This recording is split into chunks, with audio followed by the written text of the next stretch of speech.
Dean here. It's a Friday. Good day down here in South Florida. We're high on a Florida Panther victory. We're going to be high on a Miami Heat victory later on this evening. We have a 13-game Mlb Dfs slate. This is the start of 2 hours non-stop Mlb Dfs conversation. Of course, we yield to crunch time around 6:15 or so. Chief Mineralogist is going to come.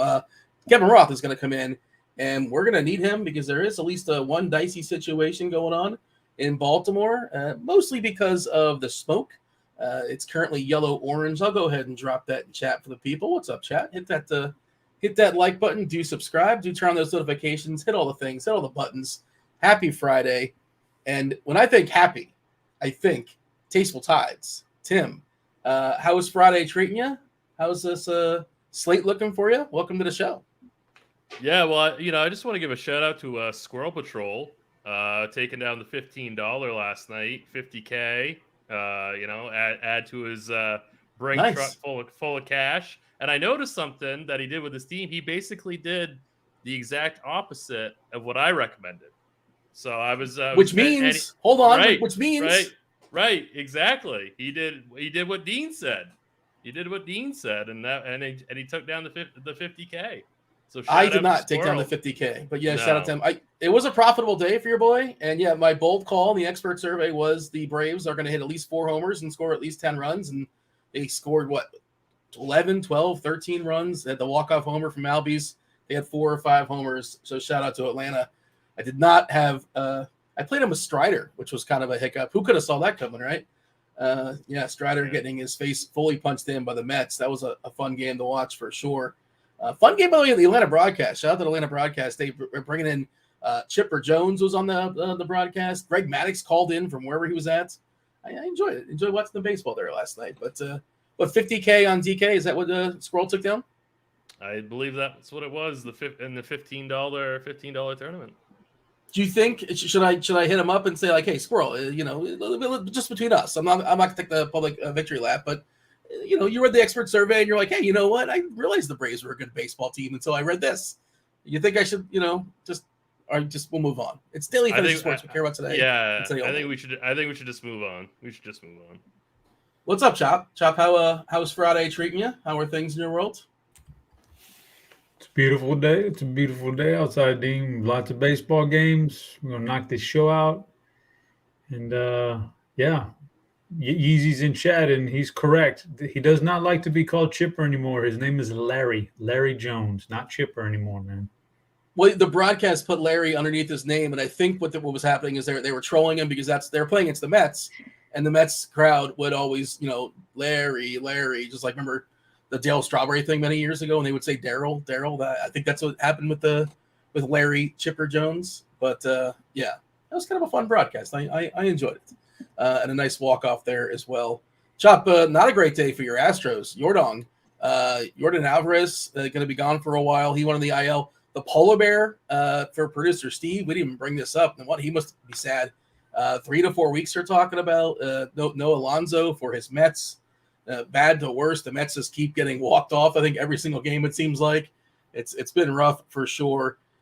No Rowdy Tellez in the Minnesota lineup. Not Minnesota. The Milwaukee lineup, that has me thrown off a little bit. Made a couple of lineups pre-show, and he was in there for me. And for some reason, no Rowdy. They have a lefty opener for Oakland, but Medina's going to come in and throw baseballs with his right hand. So that's kind of surprising, but all right. I guess we'll sort of make do. Does that surprise you a little bit, Tim, as far as Tellez? Did you like Tellez as much as I did, or that's just me? I might not have liked him as much as you did, but I would say that lineup came out quite different than what I was expecting, and I'm kind of, let me find it real quick. Isn't Owen Miller leading off?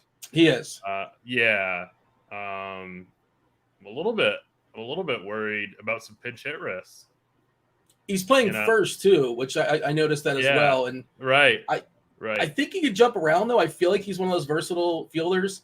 Weimer jumped all the way to the 5 spot. He's playing center field. I think he sticks around.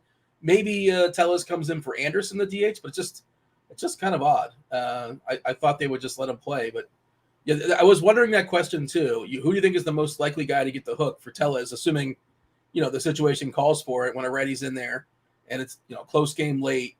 You assume he's available, right? Like I don't really know who the guy is sort of what I'm asking. I would assume it's Anderson. I'll see what the bat has for percentages, but I would assume that it's Anderson. But that was just the first thing that kind of crossed my mind, is that lineup looks a little bit too catered to this opener, and I'm worried that there's going to be some funny stuff happening once he comes out.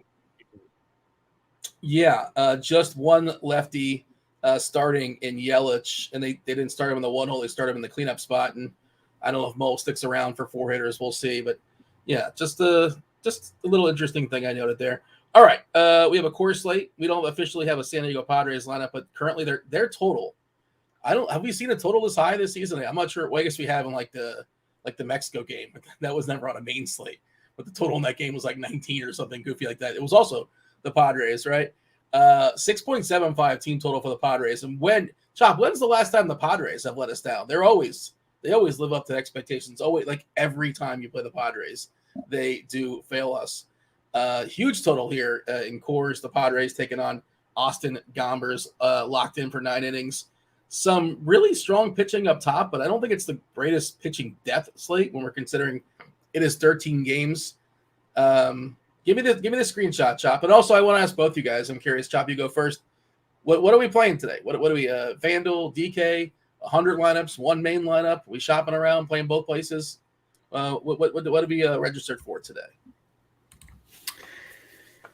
I am registered for 4 lineups on DraftKings, 0 on FanDuel, Dean. I will not be. It's just I don't want to have to rush it after the show, so I just prefer to stick to 1 here, man. I'm trying to find my footing on these Friday shows, but so I'm just going to play some DraftKings tonight and have at it. As far as the overview, pitching's okay. I don't really think the up top guys are necessarily jumping off the page to me. I think it's pretty spread out and pretty good, and we'll get into it. And I think the hitting there are some really prime spots for hitting, so we can get into the stacks later, but feels like an offensive explosion night to me around the league.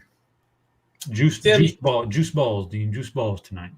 Is that confirmed? Like I know there's allegations that people are always kind of speculating about the balls being juiced or not juiced, and Aaron Judge that juice balls they were talking about last year theoretically, but yeah, you're buying in the net. Is that a thing? And how do you adjust accordingly if that's true? If you're going to make such allegations, it's absolutely a thing where they put the juiced balls into circulation on certain nights, maybe even certain games.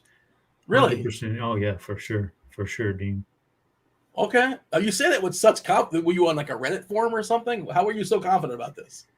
The weird thing is, Dean, when you go back and you think about movies and shows, but especially movies from like that are like way ahead of their time, and then you look back on a particular movie like 10, 15, 20 years later, and you go, my gosh, they practically predicted the future, whatever it was. The Simpsons also, yeah. Not like that. I mean, like just a movie having to do with like, I don't know, a corrupt government or something like that. And then you look 15 years later and you go, my God, they hit that on the dot. That's exactly what's happening in the world.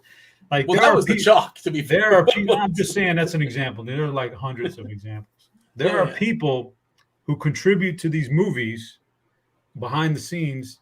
They're the ones who came up with this, with the, general, not that they didn't write the script, but they came up with the concept of the movie based on what they have seen in their time in the government. Whether it be aliens or something, just anything along like. So there are people with inside knowledge, Dean, of this stuff, and they look like geniuses 20 years down the road when you thought it was a fiction movie, and it's actually, wow, that's pretty damn cool. So when you ask me about juice balls and my, confirmation of this, just let it be known that I feel pretty confident, Dean, that there are juiced balls. I may or may not have inside information for you. No, I had a similar conversation with a guy I met at Hempfest once. So this kind of checks out. Tim, your thoughts as far as are you gonna agree with Chop? Just assume he's good to go, or is it worth delving into? the stuff he's Well, throwing out there? I kind of spaced out the last half of that little tangent we just went on, but it wouldn't shock me if there were some juice balls out there. That wouldn't shock me at all, to be honest with you. The other stuff Chop was going with, though, I mean, I kind of lost him a little bit there. I mean, if he wants to keep going with it, I would consider paying closer attention to it, but kind of spaced out a little bit there. Yeah, I want to see his PowerPoint presentation. I'm intrigued. I did too. If that was the I do trailer, I too. want to see the rest of it. Yeah. The chat seems to agree as well. The chat's also talking about my Heat, Chop. They went in tonight. I think did you pick them winning? I watched your video with Scroll Patrol earlier today. It's available on the RotoGrinders page. Did you pick the Heat? I don't recall. Or you're just talking the game. I said the Heat were going to win tonight. Yeah. I think they get their last best punch in, salvage. They're not going to win the series. I wish they would, but I don't expect them to do so. Yeah, I think they just barely eke it out. We get to one more, make it 2-2 and make it interesting. Heat culture is real. Heat culture is a thing, but it can't stop Jokic. Jokic is just unstoppable. That's too good. Murray's pretty solid as well. All right. Tim, but you're more of a single game, cash game, 3-entry max specialist. I assume that's what we're rolling with again tonight. Yeah, one single entry team on FanDuel, one single entry team on DraftKings, and a cash game team on DraftKings as well. So that's two different lineups. Like you're not putting your cash game lineup, or some people do. I've said it before. So I'm not positive about that yet. Sometimes I'll do like a 2v2, 3v3 kind of thing. I'm not sure exactly if I'm going to play the same or not. Yeah. And your screenshot as far as this slate, I think it's pretty clear what the good offenses are, at least, before the, first pitch is thrown. San Diego getting a massive total. That Atlanta-Philadelphia game, Atlanta versus Josiah Gray. Philadelphia and the Dodgers looks like it could be a fun one as well. As far as the premium offenses on this slate, Milwaukee, I still like him, but I like him a little bit less. The absence of Rowdy. Well, what is your screenshot? And then, feel free to talk about pitching as well. We're going to talk some pitchers, talk some stacks. We're going to talk up the entire slate. We're here for the next hour until we yield to crunch time. Yeah, I mean, it seems pretty straightforward when it comes to the bats. San Diego going to be the heavy chalk. Big slate, and so when we see condensed ownership on such a large slate, I get a little bit nervous.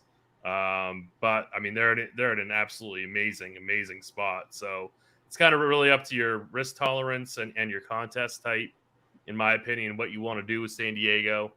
Atlanta, obviously in an amazing spot. I love picking on Josiah Gray just because, of the fly balls and the bad control, right? So, I mean, that's a great combination if you want to stack against a pitcher like that. I think the Phillies are pretty sneaky. They're very, very affordable on FanDuel. Yeah. I don't think that they're going to come in with a lot of ownership because I think they're going to get kind of overtaken by San Diego, by Atlanta, by Milwaukee, maybe another couple other teams even. So I think Philly falls a little bit. Or of course the Dodgers will probably be higher owned than Philly. But yeah, there's plenty of ways you can go about bats tonight. Pitching, I think, is straightforward with Ohtani. But I really want to hear what Roth has to say about what we can do with Tyler Wells. To me, that's a really, really big, important part of this slate. I expect it's going to be a lot like it was in Philadelphia last night. Like, if they're not going to call the game now, they're not going to call it. So I think that's, he's projecting really, really well, both on our lineup HQ projections and in the bat. And so I think, on FanDuel, they're pretty close in price. So Ohtani is obviously probably the better play, but I think Tyler Wells makes for a really, really strong pivot. And I think he makes for a really strong SP2 on DraftKings. Yeah, I can go ahead and drop this in chat once again, the weather update. And like you said, it's mostly smoke related, right, for Baltimore. There is an outside chance that we get some scattered showers and storms in the area, according to Roth, but that's not enough rain to cause a postponed game. So if we get closer to first pitch and they haven't canceled for smoke, I will lower the risk here to only reflect the delay chance. And I say I'm just reading, I'm regurgitating the weather report, which I will go ahead and drop in chat for the people. Otherwise, I don't think there's much else to be concerned with. Philadelphia, like you mentioned, as far as the smoke, they had that one day where they canceled, but yesterday they played, and it's currently yellow for what it's worth. Yankees yellow as well, and we're green in Colorado. Any rain will be cleared or clearing by first pitch, so no worries there. So it is weird, right, Tim? You mentioned how good Tyler Wells has been this season. He's looking like a pretty good SB2. I guess you can play him as an SB1 as well if you're not paying all the way up. Cash game pitchers, I know you're talking cash games. I think the cash game play right now is Ohtani and Wells, assuming everything's clear and good to go on DK. Is that what you're looking at as well, or do you have a different something else you're considering? That's who I want to pair together in cash games on DraftKings is Ohtani and Wells, assuming Roth gives the same kind of take that he did about Philly last night. Like if they're not going to call it, they're not going to call it. And like we talked about yesterday, like you're not going to bring fans to this game and then say, "Oh, forget it, it's too smoky." Like they would. I think they would already call it. So if it sounds like they're going to play ball, I think they're going to play ball.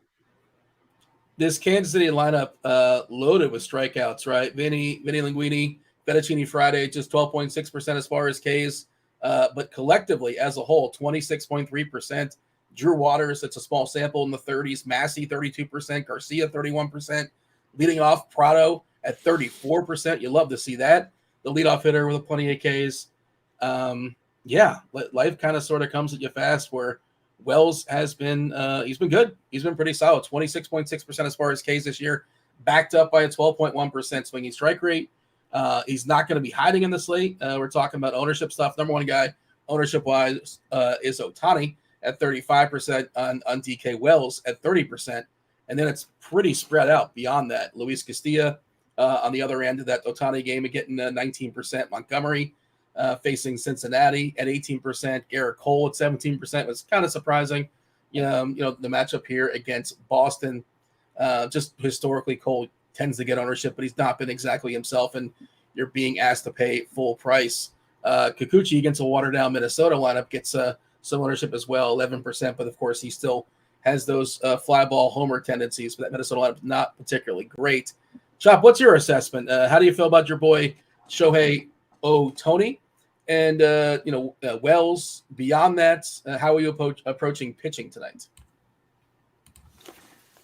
Oh, how am I approaching pitching, Dean? That's a good question. That's a great question, Dean. I'm going to say that I would I prefer – so I'm not playing the cash game. I guess if you're twisting my arm and say, man, I got a lot of money at stake on one lineup and it's cash and I need safety and consistency, I would probably take a stab at Ohtani. I'd probably take a stab at him. That's fine. Not in love with it though at that price tag. For me, I'll be living probably somewhere in the mid range, Dean. I like a lot of this mid range guys tonight. What do you like in the mid range? Is Wells? Is he considered mid range? We're going through it. We're going through it now. Sure. Yeah, I mean, don't just like run off 9 guys. We gotta go through them individually. See, Garrett Cole is the high price guy. I'm not in love. Like the division opponent, they've seen him a ton. He's not been particularly great this show. I'm not in love with that one. I think the Seattle lineup, I still think it's a good lineup. I don't necessarily want to spend 10-4 on a pitcher going against that one. Christian Javier, he has his moments of brilliance, and then sometimes he just flat out goes 5 innings and 6 Ks and gives up a run, and it's fine from a team perspective. But at DFS, I kind of need more than that out of today. So those guys at the top aren't necessarily jumping off the page. I go down a little bit. This guy might be a little overpriced, but Yuri Perez, I do like the matchup. I do like the pitcher. The price tag on DraftKings is a little tough to swallow, but I do have him marked as a guy I like, just basically because of the matchup. A guy I do like is Marcus Stroman tonight. I think it's very much time we can recognize Marcus Stroman as he's not the same pitcher, Dean, that he's been the past several years. And like he's had his flaws and he hasn't been DFS friendly before. But one thing that when you dig into Stroman coming into the year, he didn't have a curveball. He didn't throw a curveball. That's his second most thrown pitch now is a curveball. He flat out replaced his slider with the curveball. And because of that, he's actually had his numbers have looked really good against left-handed batters now. Okay, well, that really suits us tonight against a San Francisco lineup that, features a lot of left-handed batters. So I don't mind Marcus Stroman. We mentioned Tyler Wells. That's a mid-range guy.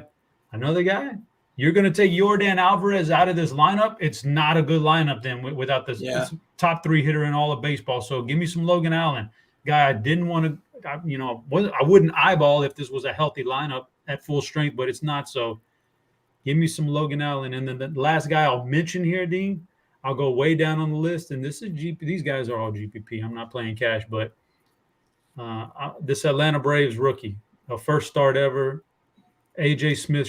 I guess it's Shaver. I'm not sure, but I do know digging into him, he's like, I want to say he's 20 years old. He just graduated high school in 2021. Yep. Super young, just soared through the minors with great numbers. Didn't give up runs, struck out a ton of guys. He's 6,500 in a good matchup. I'm playing that. It'll be tough for me not to put him on at least 2 of those 4 rosters I have on DraftKings. All right, you mentioned a lot of names, a lot of stuff worth talking about. We'll dig into them individually. Some lineups just came out, by the way. The Angels, we got Ward, Ohtani, Trout, Rendon, Rengifo, Urshela, Moniak, Wallach, and Neto. No Joe Adele. He homered. Did you say was Drury in that lineup? There's no Drury. Yeah, so no Drury and no Adele. Yeah, no Adele, no Drury. He destroyed that ball last night. I don't know if you saw it. I think it was the hardest hit ball for the Angels all season long. Just 451, I think. 451, I think. Yeah. Power has never been his issue. Like when he gets a hold of it, it's just annihilated. Padres lineup also dropped, which is important. Tatis, Soto, Machado. Hey man, like Gary Sanchez, the GOAT. He's back. He's back in the cleanup spot. In course, he'll be popular tonight. Bogarts. I guess he's playing through that wrist. Cronenworth, Kim, Dixon, and Grisham. Lots of names there. I think the most interesting one that Chop said, and probably more DK than FanDuel just because you want to get that quality start, and it's just a matter of how many pitches he's going to get to throw. Matchup is good. Obviously it's a contact lineup for Washington. But, Tim, your thoughts as far as AJ Smith, Shaver, number 1 pitching prospect for Atlanta on a team that has a fair bit of pitching prospects. He's the number 1 guy, depending – most places. I saw he was number 1, 20 years old. I saw somebody comparing some of his the advanced stuff looks like just the way his break goes on his pitches. They said Strider which obviously and Strider kind of I don't want to say he came out of nowhere, but Strider was not expected to be what he is right now. I was going to point that out, Dean, that Strider is what? He's a 2-pitch guy, fastball, slider. That's exactly how they're doing them in Atlanta, and that's exactly what this guy is. So there's a lot of Strider in his game. They were talking about his break, saying his break is similar to Strider. And again, obviously that's not fair to do that comp, but just apparently he's got a huge potential. But the issue here, Tim, right, is the leash. Now, I think he was stretched out in the minors to some extent, but in the majors, he did make an appearance out of the bullpen, 2.1 innings, threw at 39 pitches on the 4th of June. How many pitches is he going to get to throw is the issue, because no matter how good your stuff is, if you can't throw pitches for a certain amount of time, it's not going to matter. I think we have him projected for close to 80. Yeah, the bat has him for 79, and we have him for 80. So let's just call it 80. I'm not really worried about the pitch count. I'm not really worried. I mean, he's cheap enough, so that's kind of priced in, right? It's not like we're paying some kind of huge premium for the guy. He's pretty cheap, so I'm not too worried about that pitch count. I'm not too particularly concerned about the matchup. No. It's just there are a couple guys. If I'm poking holes on playing him, there's just a couple guys that are a little bit more expensive. I really love Chop's Logan Allen call. I think he's going to go really overlooked. Like he's 8% owned right now. I think he's going to be really low owned. That Houston lineup without Jordan is just seems very exploitable. I really like Logan Allen's talent. I like his leash. So it's just, if I'm looking at Shaver, it's like I'd rather pay $1,200 more for Logan Allen. I'd rather pay $600 more for Kikuchi. Jordan Montgomery is popping pretty hard. I'm not a huge Jordan Montgomery guy, but he's going to be a lot safer of a play than Shaver, I'd assume. So it's just they're is just his ceiling plays. as high? Like, is it how many strikeouts can he actually rack up? I suppose in his case, 20.8% of the season is not terrible, but not elite. Obviously, he's a good innings eater. He's a pretty safe pitcher, good ballpark. He probably isn't a separator. Like you said, the difference in price isn't that much anyway, so maybe you pay up for it. Where do you have Montgomery? You got Montgomery ahead of him or behind him? I have him ahead of Shaver. The issue, I think, right now, maybe I need to do a refresh, but we have Shaver projected for under 1% owned, which I think is too low. I agree. So that's what's kind of maybe throwing me off just a little bit. I think he ends up coming in closer around like 6 or 7%. But still, I would still rank Montgomery and Kikuchi ahead of Shaver, but I think Shaver's a fantastic play. But if I'm looking at like a mid-range play, Logan Allen's my favorite. How many lineups would you have to make until you get the Shaver? Because you're only making like one or two. Oh, yeah. Your eighth lineup, your seventh lineup, something like that? Like I think even if you're playing like inside 10 lineups, I think he can be part of the pool. Yeah. I mean, Chapa's talking about playing him, and he's making 4. He's got him like at least 1 or 2. And that's a pretty good separator. And if it's not going to be 1%. I don't think it's going to be 1%, but if he's like 5, which I think is more realistic. And obviously, the closer you get the lock, the more refined that becomes. I did see the Bats got him like 3% ownership for what it's worth. So it's not going to be terribly high. Also worth noting, Roth did update the weather. It appears we're straight yellow now in Baltimore, basically saying the smoke appears to not be an issue. So we're just left with the chance for a delay or late start. So nothing terribly concerning as of right now when it comes to weather. Philadelphia is straight yellow. New York, the Yankees, straight yellow as well. So there you go. Chop, you're going to be kind of on your own island, according to ownership there with Shaver. Even if it's 5%, I guess you feel pretty good about that. Well, I'll tell you in a few hours, Dean, how that's working. But I mean, going into it, I feel fine. Dean, I mean, like last night, I felt great about going all in with Spencer Strider. That didn't work out so well. So you just never know how this stuff is going to play out. I'm fine with. Yeah, if he's going to be low owned like that, that'll be fantastic. Good question in chat from Jacob. Jacob saying, he's asking Tide specifically, when you mention percentage of ownership, are you estimating single entry or 3-entry max? So yeah, we don't have ownership for every possible iteration, every possible combination when it comes to tournament selection.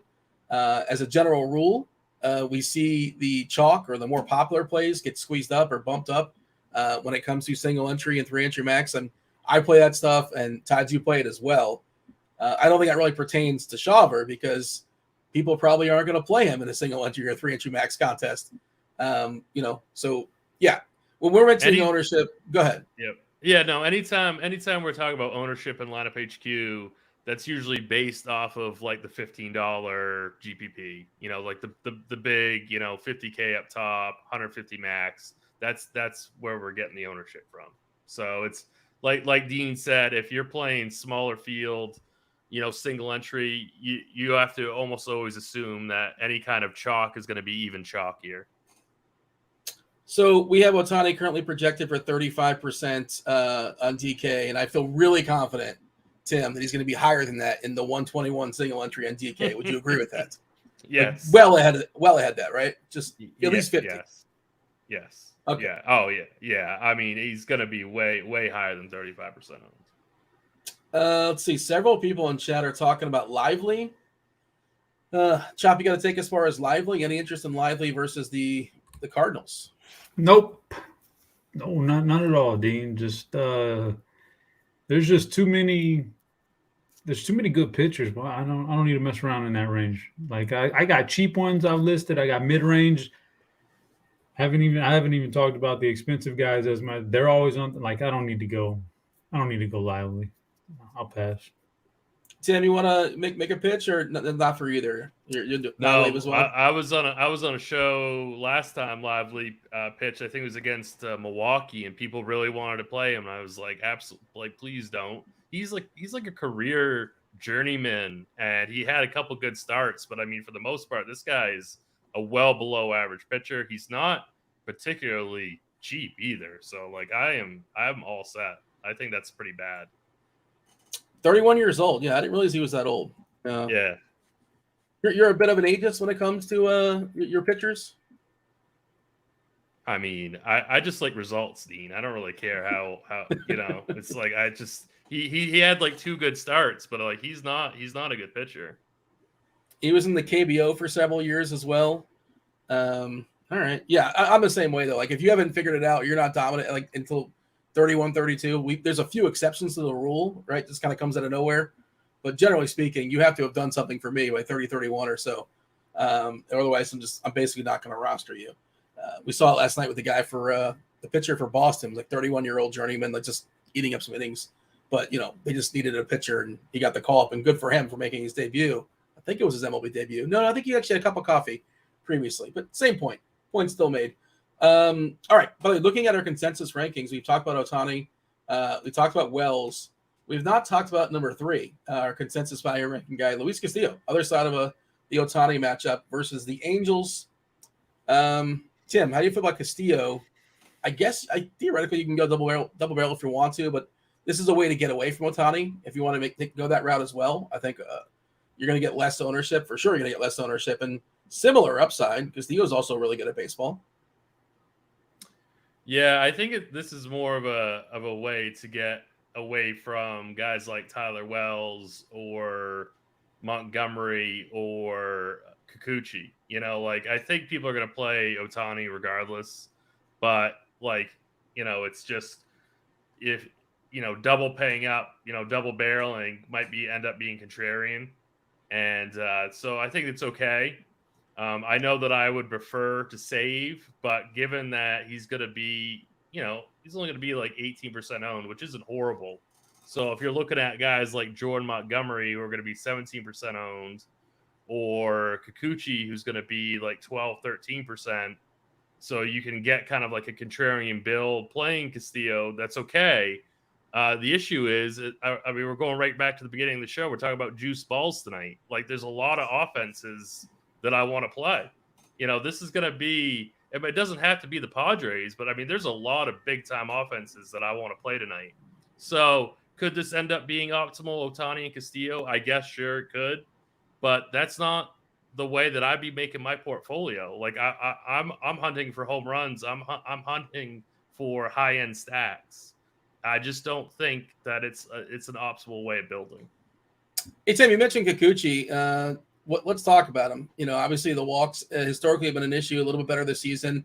The long ball is certainly an issue as well.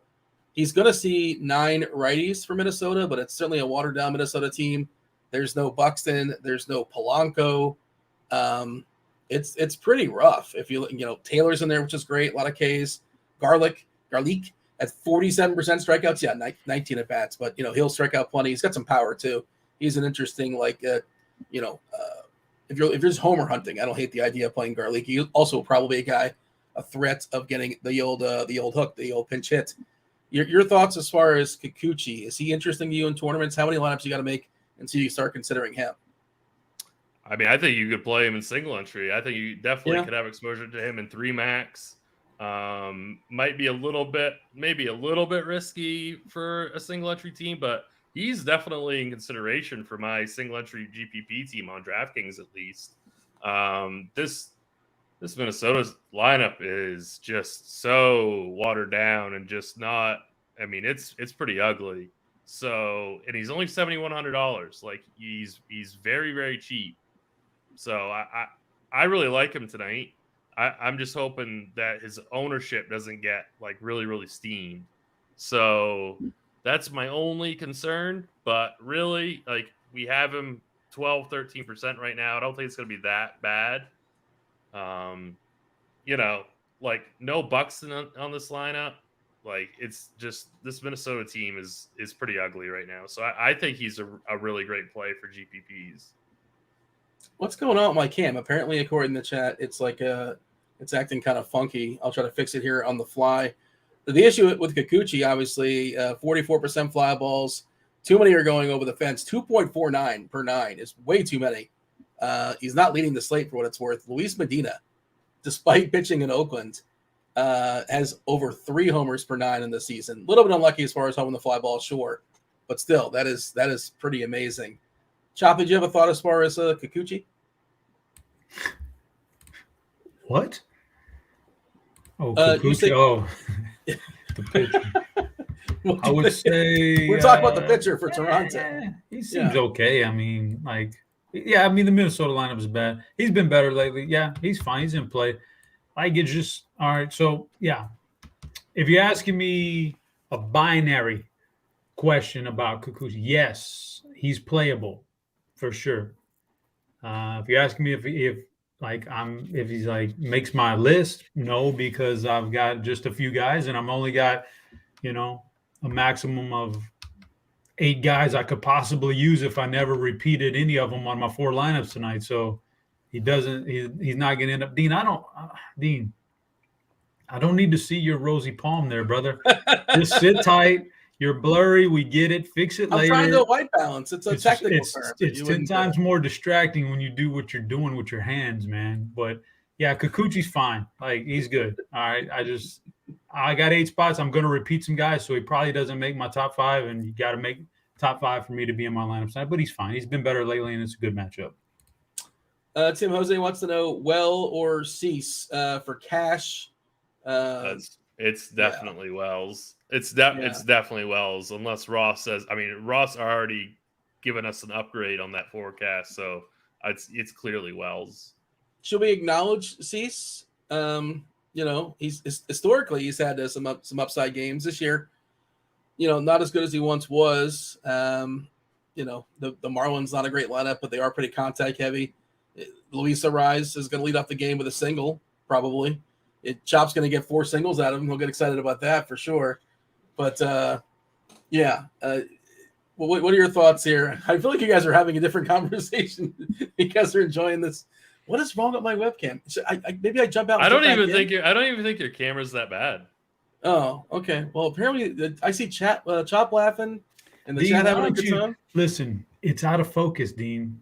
I mean, if I was you, maybe you lean in a little bit. Maybe you lean in, Dean. Well, I put my palm in and you got all excited for a second. Because when you put your hand up there and you quickly jerk it away like that, you're defeating the purpose. You gotta lean your face into the camera, Dean, and maybe it picks up on the focus. Get the extreme close up. Yeah, get up in there, Dean. It's Friday night, brother. Get up in there. I usually say that for premium. That just depending on, you got to incentivize people for sure. Producer Steve, I think, is telling me to jump out and jump back in. I'm going to do that. I'm going to jump out. I'm going to jump back in. I'll be right back. Don't talk about me while I'm gone. You're going to jump out? Man, listen, this he's off the charts. So the chat is requesting the BVP suggestion of the day. I hate to do this without Dean here, but I'm gonna rip it off right now. You'd like to hear the BVP suggestion of the day, right? Right, Tim? Right? I can't wait. I'm on the edge of my seat, Charles. Now, some people are going to say this is a little bit cheating because he has great scenarios working around him also in this game. But the algorithm spits out names and numbers, and I just, that's what I take. So Hassan Kim out in Coors Field, good BVP. This is a good situation. He's in Coors Field. He's got a good matchup. He's got the BVP working. If Bogarts would have been out of this lineup, he probably would have ended up in the top 2 or 3 in the batting order. So I'm actually kind of glad maybe he gets bumped down to number 7. People back off of it a little bit. So Hassan Kim, the BVP suggestion of the day. Dean, That's a little bit better, Dean. I'm not gonna lie. I got a question for Chop. Now that we have AI in our lives, do you use that? Do you use that for your BVP model? Have you incorporated AI into your model? I have not, because every time I use AI, I ask it a question and it gives me the most remedial answers in the history. Like, I see other people using AI and they're getting websites built for them using AI. I ask AI, simple stuff about baseball today, and it gives me just the most remedial answer from the 1970s. So I haven't figured out how to use that one, but there is an algorithm involved in the BVP suggestion play of the day. Tim, how dare you giving Chops nonsense BVP model like credibility by acknowledging it? Oh, he's got some kind of algorithm with his BVP. I want to know. I want to know the proprietary model. You know what I mean? Like I want to know what's behind the. It's nothing. It's just an illusion. It's nonsense. Just all right. Incredible coming from the guy who's sitting there showing us the palm of his hand for 5 minutes and can't figure out the camera. Both things can be true. It can be nonsense, and I could have shown you my palm as well. I leave and immediately you guys start getting the BVP. I know the chat was clamoring for it. They were asking about it. So. He couldn't wait. He couldn't wait. As soon as you logged out, he instantly jumped on that. He couldn't wait to give out his play. And it was Kim. Like, what's the sample size for Kim? It can't be much, can it? Like 10 at bats. It's enough, Dean. It's 10 at bats. He's got 5 hits and no extra base hits. Really? This is what we're excited about, John? We're doing things here, Dean. That's the best we can do. I think you got to restart your router with your model. There's other names too. I can give you some more names later, but we got to get some more crowd participation here before I start giving out the premium stuff. Hit that like button. There you go. We're only at 60. I need some crowd participation. If you get up to, let's say 100, I'll drop another name, 120, maybe another name. If we get, Dean, I'll go out on a limb here, Dean. You ready to go out on a limb? Sure. I'll give out a batter today that I guarantee he has at minimum 6 total bases in this game. What? 6, at minimum 6 total bases, and I will give that out. It's a suggestion or it's a guarantee? No, this is a guarantee. This is a guarantee. But I need those likes to be, before we get off the air, I need those likes up to 1,000. I need to know who this is. 1,000 likes. Not never mind. Yeah, it's not going to happen. 1,000. It won't happen. People don't want to guarantee. That's on them then, man. Well, there's not enough people to get it. I'm just going to to myself. Well, tell your mom, tell your sister, tell family. Okay, and then what? Friends, and they come and like, and then we get everybody gets the guarantee, and then the 4 of us who are watching are ahead of the thousands of others who are playing DFS. Who would that person be if we somehow got to 1,000? Like you'd be pressed like on the fly to come up with something. I already got it, Dean. I got it. I'm looking right at him on my spreadsheet. Luis, I'm not giving it. He's gonna go 5 for 5 with a double. I need an extra base hit in there to reach my quota there on total bases. I do see some questions in the chat. Do you want to appease those? Please participate. We do like the crowd participation. We're here for the next half hour or so. We're going to talk some hitters in a second, obviously. If you missed anything as far as the arms, by all means, feel free to ask away on that. When you do ask your questions, though, details help. Let us know if it's for cash, if it's for tournaments, 50-50, if it's for a single entry contest or large field. All that stuff matters. Or if you're playing on FanDuel or DK. I did see somebody asking about a game that's not even on the slate, so I got nothing for him. But have you guys thought or considered any thoughts as far as Tampa, Glasnow versus Heaney? I didn't even know they were pitching today or playing today because 6:40 start, not in the slate. Did not acknowledge it. Glasnow's good. I don't know, but I got nothing. I got nothing for that. I didn't know. I got nothing for those games.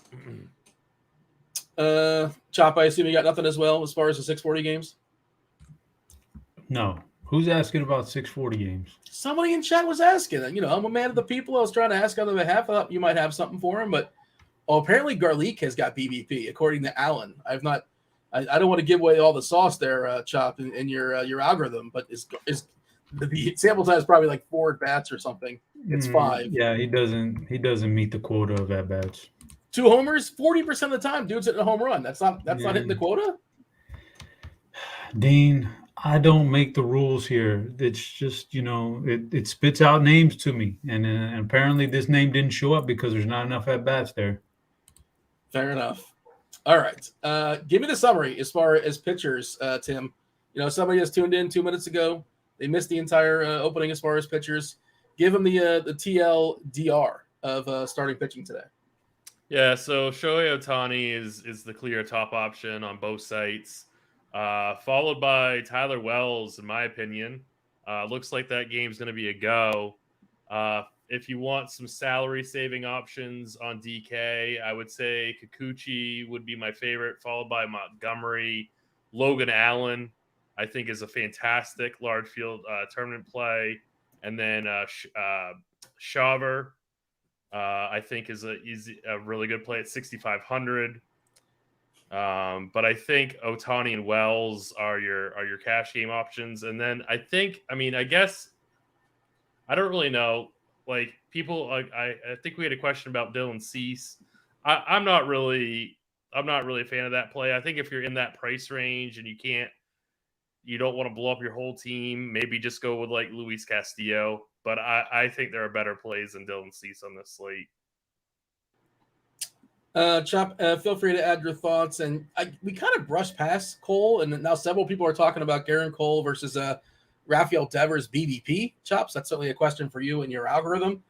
Not a lot of power, not a lot of average, but a lot of power for Devers against Cole historically, which isn't terribly surprising. He can give up power to the left side, and Devers, of course, comes up plenty. And Yankee Stadium obviously has that short porch, 6 homers and 32 at bats. Little BVP for you there for your Chop. I don't know what your algorithm has to say about it, but 14 Ks also struck out a lot against them. Anything you want to add as far as pitchers? And feel free to just give a shout out or a mention to Garrett Cole.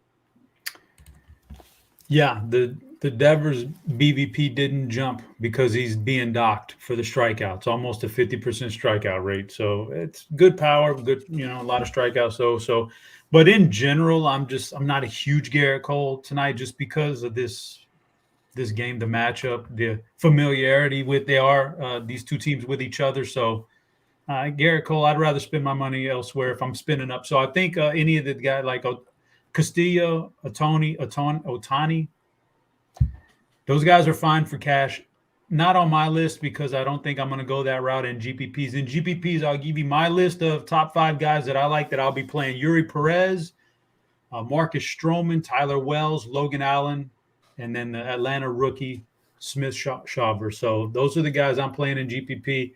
I don't think you're necessarily going to go wrong with some more expensive guys. That's on you, but I think it's a good mid-range night. That's just my opinion. Mid-range and then load up on hitting. My only issue with Perez, more so on FanDuel, is it feels like the Marlins are making a conscious effort just not let him going beyond 5 innings. You need that QS on FanDuel. You really want it. I guess you don't need it, but you certainly want it. And he's kind of priced like as a guy who's supposed to grab it. So, his pitch count has been subdued, like high 70s, low 80s. That's basically it. But obviously the arsenal is legit. All right, let's get to stacks. I'm just taking a peek as far as what's going on in the chat. Doug wants to know, was Carty really pissed about BBP yesterday? Was that all a joke? I'm assuming he was having – you know what, Chop? When Carty comes on, ask him about BBP. You guys can discuss it. He's coming on in about 25 minutes or so, as well as Will. Chief Justice will be on in about 25 minutes as well as Kevin Roth. Chief Meteorologist Kevin Roth will be hosting that show, taking you guys straight up to lock. That is the FanDuel sponsor, Crunch Time. But, have you and Carty ever had a conversation about BBP, Chop? I feel like it's happened at some point. It's on record. I'm sure it's happened. I typically like to I'm kind of like Tim was at the beginning of the show. He says about 2 sentences, and I start to tune him out. It's not his fault. It's not really my fault. It's not intentional. It just happens. Fair enough. Any love for Disclafani against the Cubbies?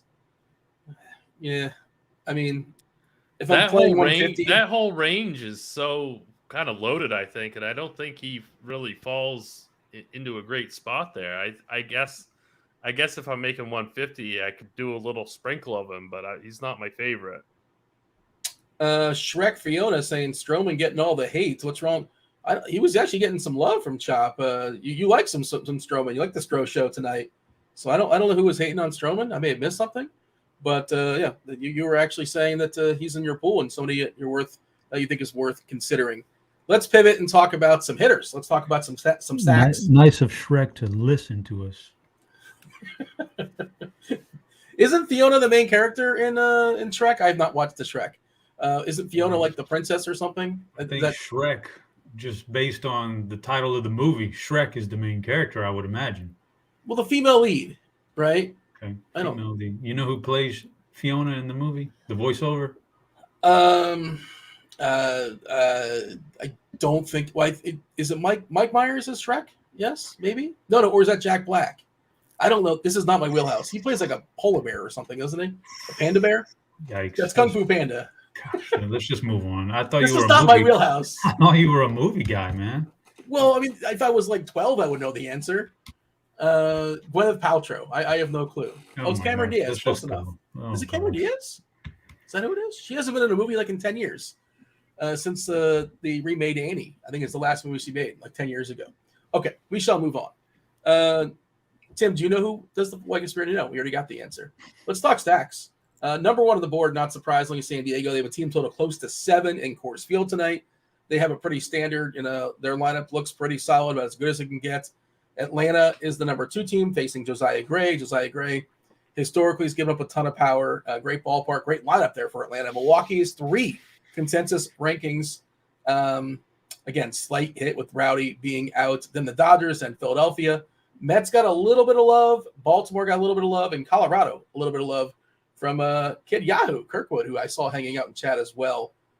Tim, I will recap. I'm curious your thoughts. Anything too high? Anything too low? Is it just right? Something that should be kicked off the board? Something that should be added to the board? Consensus rankings, myself, Kirkwood, STL Cards, Dave Potts, Jesus Good, San Diego, Atlanta, Milwaukee, Dodgers, Philly, a little bit of love from the Mets, and Baltimore and Colorado. How do you feel about that board? I'm not really high on Baltimore, not really high on Colorado. You said the Mets, right?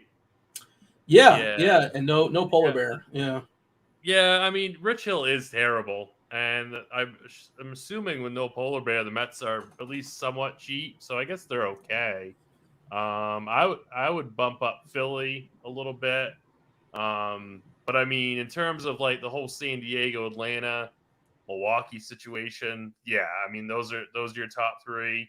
I might flip flop Philly with Milwaukee, but it's close. My top 4 would be San Diego, Atlanta, Philly, Milwaukee, and then I think we got to hunt at least for some value somewhere. And there, the bat is projecting the Athletics really, really well. Just as like I'm just talking about pure punt plays. Like, we got to pay it for pitching at least somewhere, like with Ohtani or whatever else we want to do. And then we obviously want some big time bats with like San Diego or Atlanta, Philly or whoever. We got to get value somewhere. So I did just want to bring up the fact that Oakland is projecting pretty strongly, and they are dirt very cheap. So I'm not saying full stack them. I'm not even saying that you need to like do like a 3-man, but just as like fill-in pieces, I think that they're worth mentioning. Ruiz leading off for Oakland. Noda is also crazy cheap. Brown, Loreno, Peterson, Jonah Bride, who was great in Ozark, JJ Bleday, Shea Langoliers, and then Kevin Smith, the excellent director, is batting 9th today for Oakland. Chop, your thoughts as far as the stacks? Yeah, so I guess we're on a similar page. San Diego, what stands out as, clear cut, cash game, do what you want with them. Baltimore is okay. Obviously, they struggle a little bit more with without Chucky Mullins in the lineup. You'd rather have that guy batting leadoff and getting on base and doing his thing, but it's a very attackable matchup. They're fine. I've got the LA Dodgers ranked probably 3rd on my list if I was going that route. His lineup is pretty darn good against left-handers. They got some great pieces in there, so I'm on the Dodgers. I like the Mets. They, I think what Tim said rings true is that they're just cheaper without Alonso in there. Yeah, it's probably a little weaker, but they're just cheaper. So I like the Mets out there, and I'm not necessarily, I don't know, when I'm stacking, I'm not stacking because of the hitters. I'm stacking because of the opposing pitcher, and in this case, I can definitely stack against Rich Hill, who's on his last legs, Dean. So I got that, and then Atlanta's going to crack some home runs on Josiah Gray, so that's fine. And then, yeah, we got that going for us, and that's my top 5 right there. Rich Hill still throwing baseballs professionally at the age of 43. Good for him. But I would mention the Dodgers facing the lefty from the start. There is a chance some pitch hit stuff is lurking. I'm not sure if you have it open there. The bats, Derek Carty's the bats, Tim. But you got to think at some point there's a decent chance like James Outman comes in, or David Peralta, or Jason Hayward. Just a couple sketchy guys on that Dodgers side. I think the most likely one for me is DeLuca. Probably is the most likely one to get the hook at some point.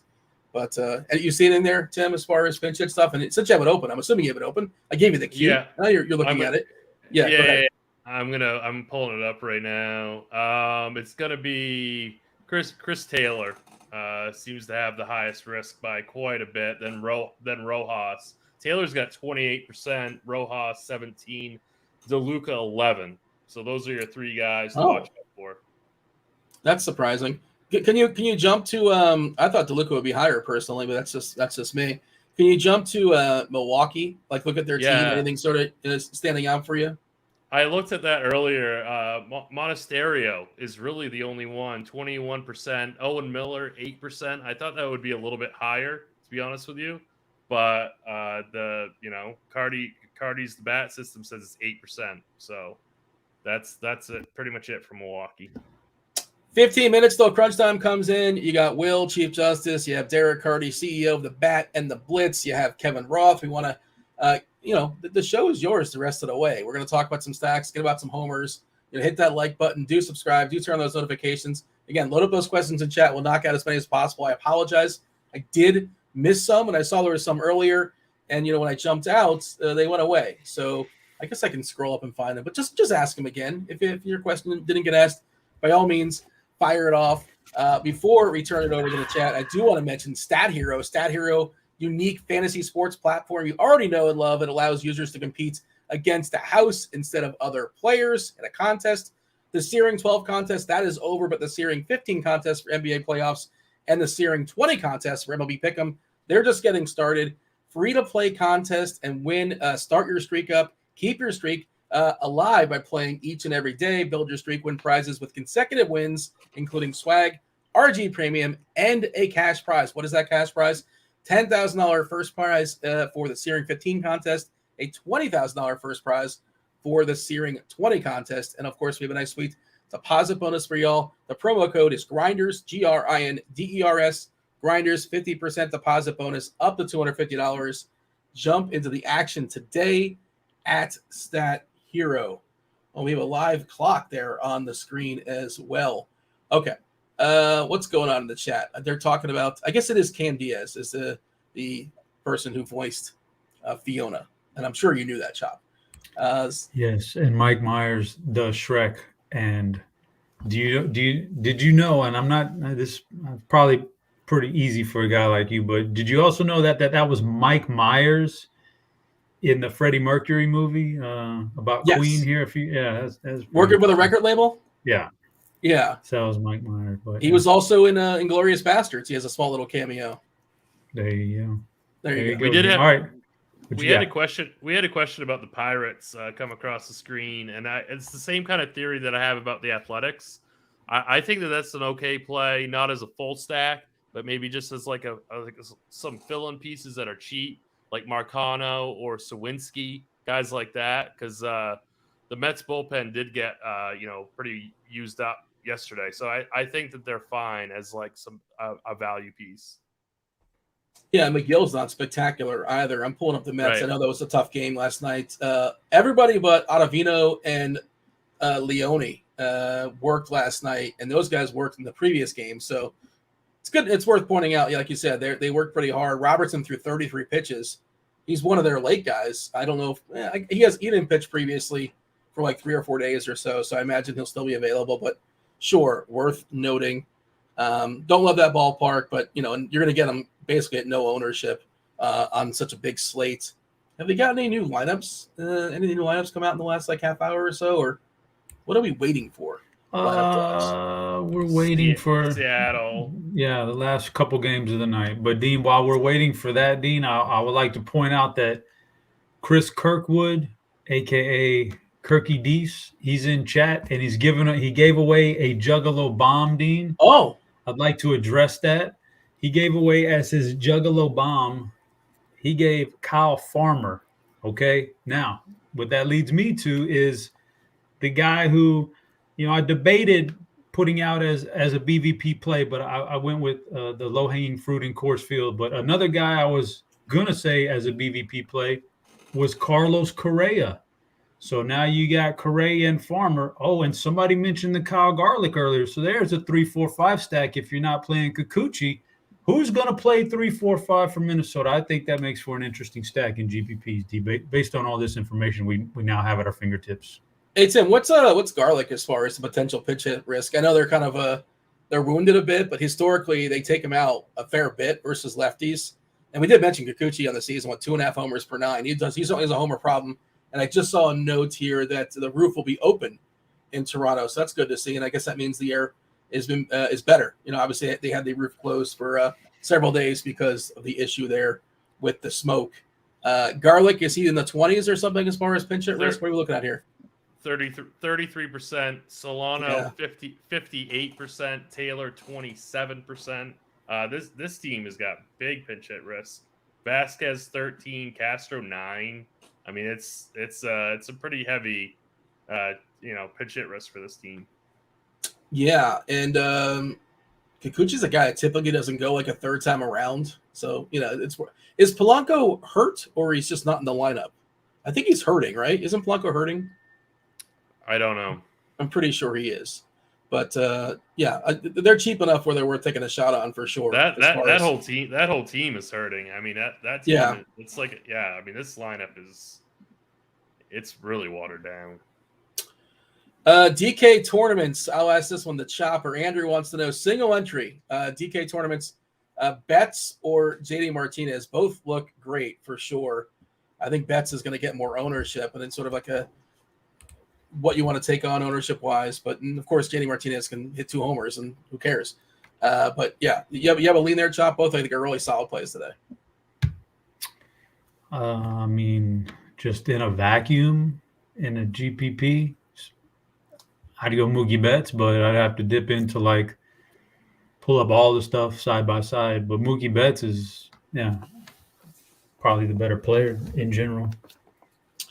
They're mentioning the opener situation today for Philadelphia. Yeah, I mean, that's probably not ideal for it. It's smart of the Dodgers to be starting with Victor Gonzalez as opposed to Michael Grove. I assume he sticks around for Schwarber and Harper. He's probably gone. Maybe Stott season, maybe he doesn't. But I'm not going to not play Philadelphia because they're facing Victor Gonzalez from the start, especially on FanDuel. Right? You mentioned it, Tim, as far as the prices over there. Schwarber's still $3K for some reason. Harper 3.6 seems too cheap. Trey Turner's like forever $3K. Real Muto's 2.8. You don't have to roster a catcher, but he's perfectly fine. But yeah, your thoughts as far as Philadelphia. I did make a couple of lineups pre-show, and I did get a Philadelphia stack because it was really easy to be, and they're good hitters, and I'm not afraid of Michael Grove. It sounds like you liked him a bit earlier as well, Tim. I love them. I mean, do I love them more than San Diego and Atlanta? No, but I mean they're going to be fractionally the ownership. So I love Phillies tonight. They would definitely be a significant part of my GPP portfolio if I was playing 150 teams. And I'm not saying significant I would be overweight them is what I'm saying, and it's not hard to do. They're going to be very, very low owned. So there would definitely be an overweight play for me. I think they're in a fantastic spot. On FanDuel, they are in the cash game conversation because they are so cheap. And I still don't think they're going to be that high owned even on FanDuel. So, both sites, I absolutely love them today. Let's see. Adele wants to know if I know who the donkey is in Shrek. Yeah, that's I've not seen it, obviously, but that's Eddie Murphy, right? Isn't Eddie Murphy Donkey? It's called Donkey. That's his character name, I believe. All right. I don't know. This is important stuff that has to come up for sure.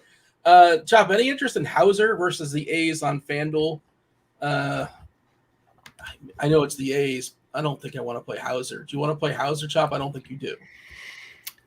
I do not. And it's not that, it's not that he can't get there. He could absolutely get there, or he could, the A stack as a couple of one-offs maybe could get there too. But it's more of the opportunity costs with Hauser. What am I give me the guy who's 500 more that has this incredible rise through the minors and striking guys out at a humongous clip. So that's what drives me off of Hauser.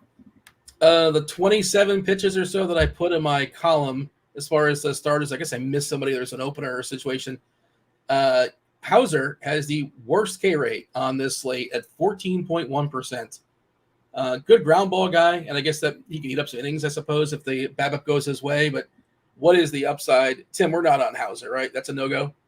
No, I kind of like Oakland tonight. So, no, I'm not on Hauser. Tim, on DK, we have a twofer for you. We're looking at a couple of cheapies. Two terrible players or two other terrible players. I wouldn't say terrible, but there's some fragility to both these guys. You'll hear it in a second. Bowers and Seth Brown, or Noda and Weimer. Weimer did jump up to the 5 spot, assuming he sticks around. That guy's a big boy. He's like 6'5" or so, plenty of power. He double-donged the other day as well. And Noda's got some power too, so I think that's the more interesting combination. And I feel yeah, go ahead. Yeah, that's who I would pick. Noda, and Weimer. I feel like Bowers always has pretty heavy pinch hit risk. If a lefty comes in, he can be in trouble. I don't know where you probably. I don't have the page pulled up either for whatever reason, but if you happen to have it, by all means, where are we at as far as Bowers when it comes to his pinch hit risk, according to 50%. That seems high, right? I think that's high. Yeah, that's pretty high. That's a concerning number, 50%. That's a little too high for my liking. Obviously, if he hits a homer in his first at bat down the right field line there, short porch, Yankee Stadium, who cares? You don't want him to come out, but you've already, basically you're playing with the house's money. Garrett Whitlock, not somebody we're afraid of. The lack of Judge, Chop, does that just push us away from Yankee stacks? Volpe buried the 9-hole. Stanton's back and Donaldson's back, and good for them, but it still just really looks – it really needs Judge in there. Bowers in the 5-hole, IKF, Billy McKinney, Jose Trevino's not anybody we're excited about rostering. Are the Yankees just kind of an afterthought in this slate? They are an afterthought, and I won't be playing them. I'm not gonna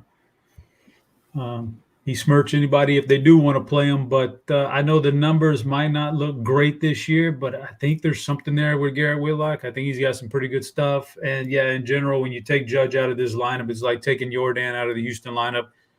It's already pretty weak, and it just gets even weaker. So I am not a huge Yankees fan tonight.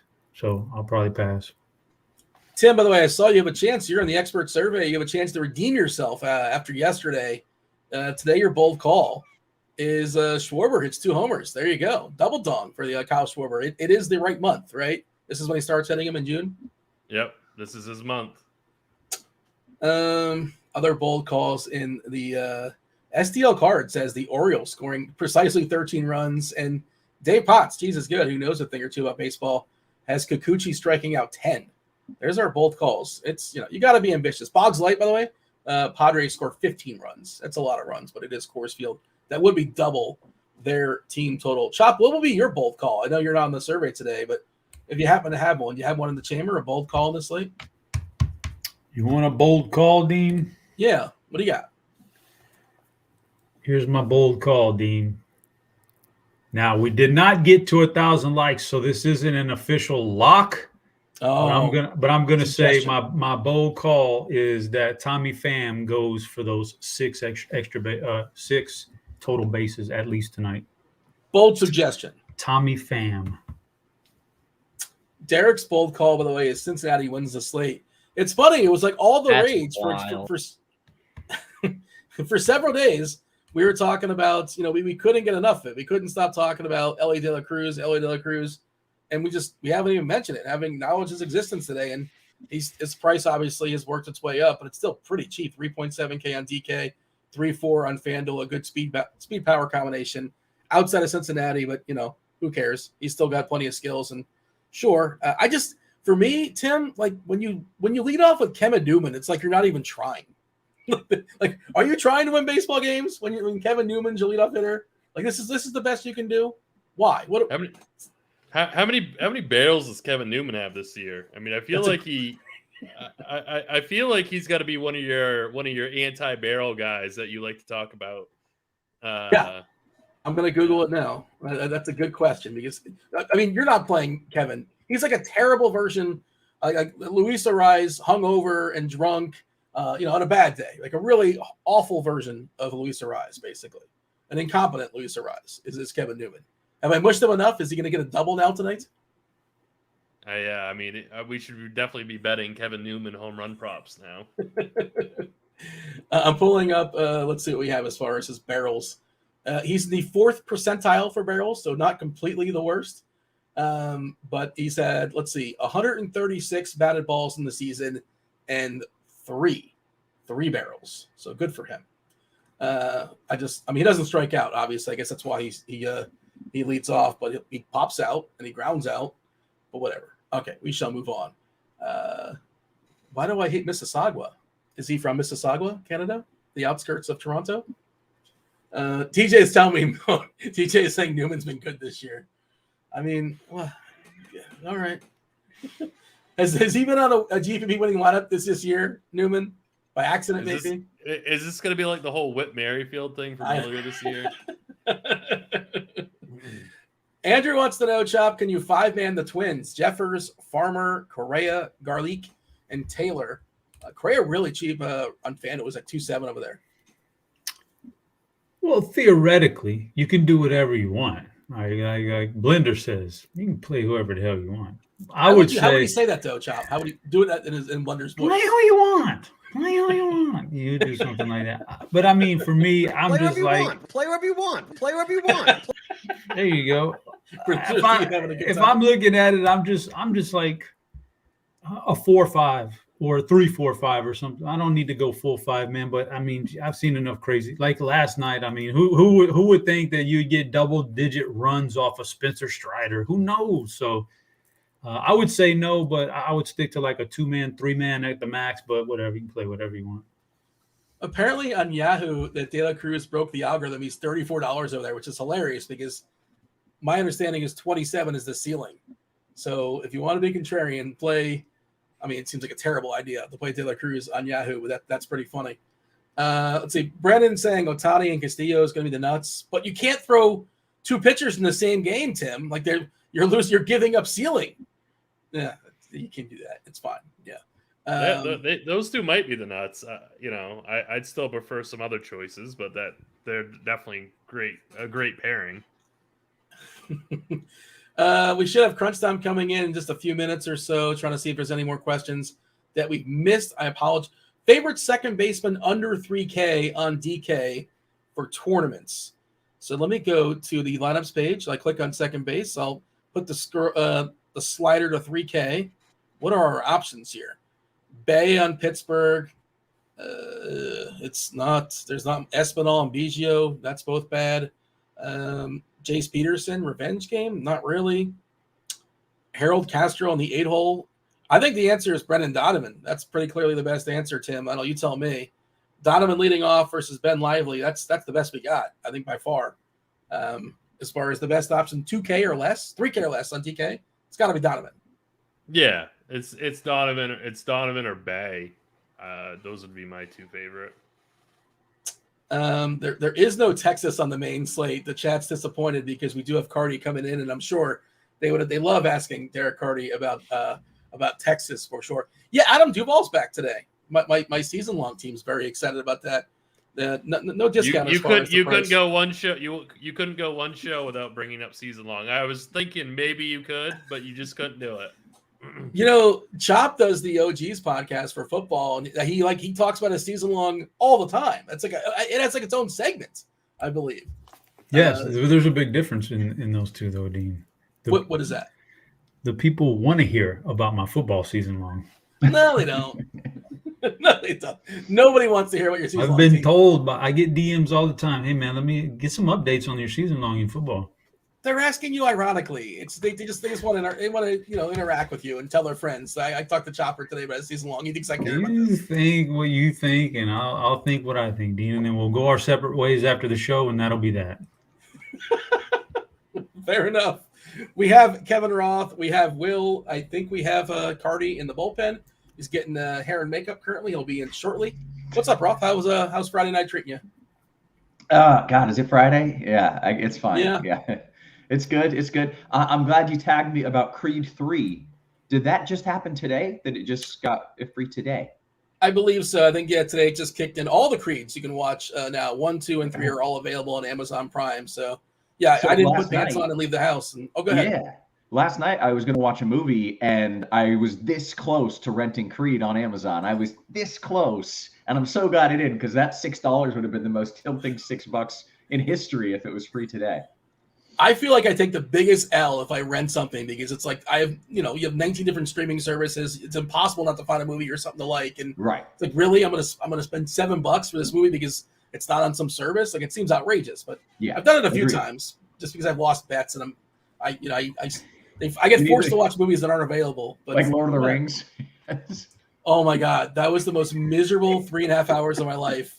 I told Grant, I go, I'm never going to make a Lord of the Rings, because there's like 4 of them. They keep making them, these Lord of the Rings. But, wait, what is your issue with Lord of the Rings? It's awful. It's just a terrible movie. I don't think it aged well. I'll say that. I don't think it aged well. It was bad when I saw it. Horrible.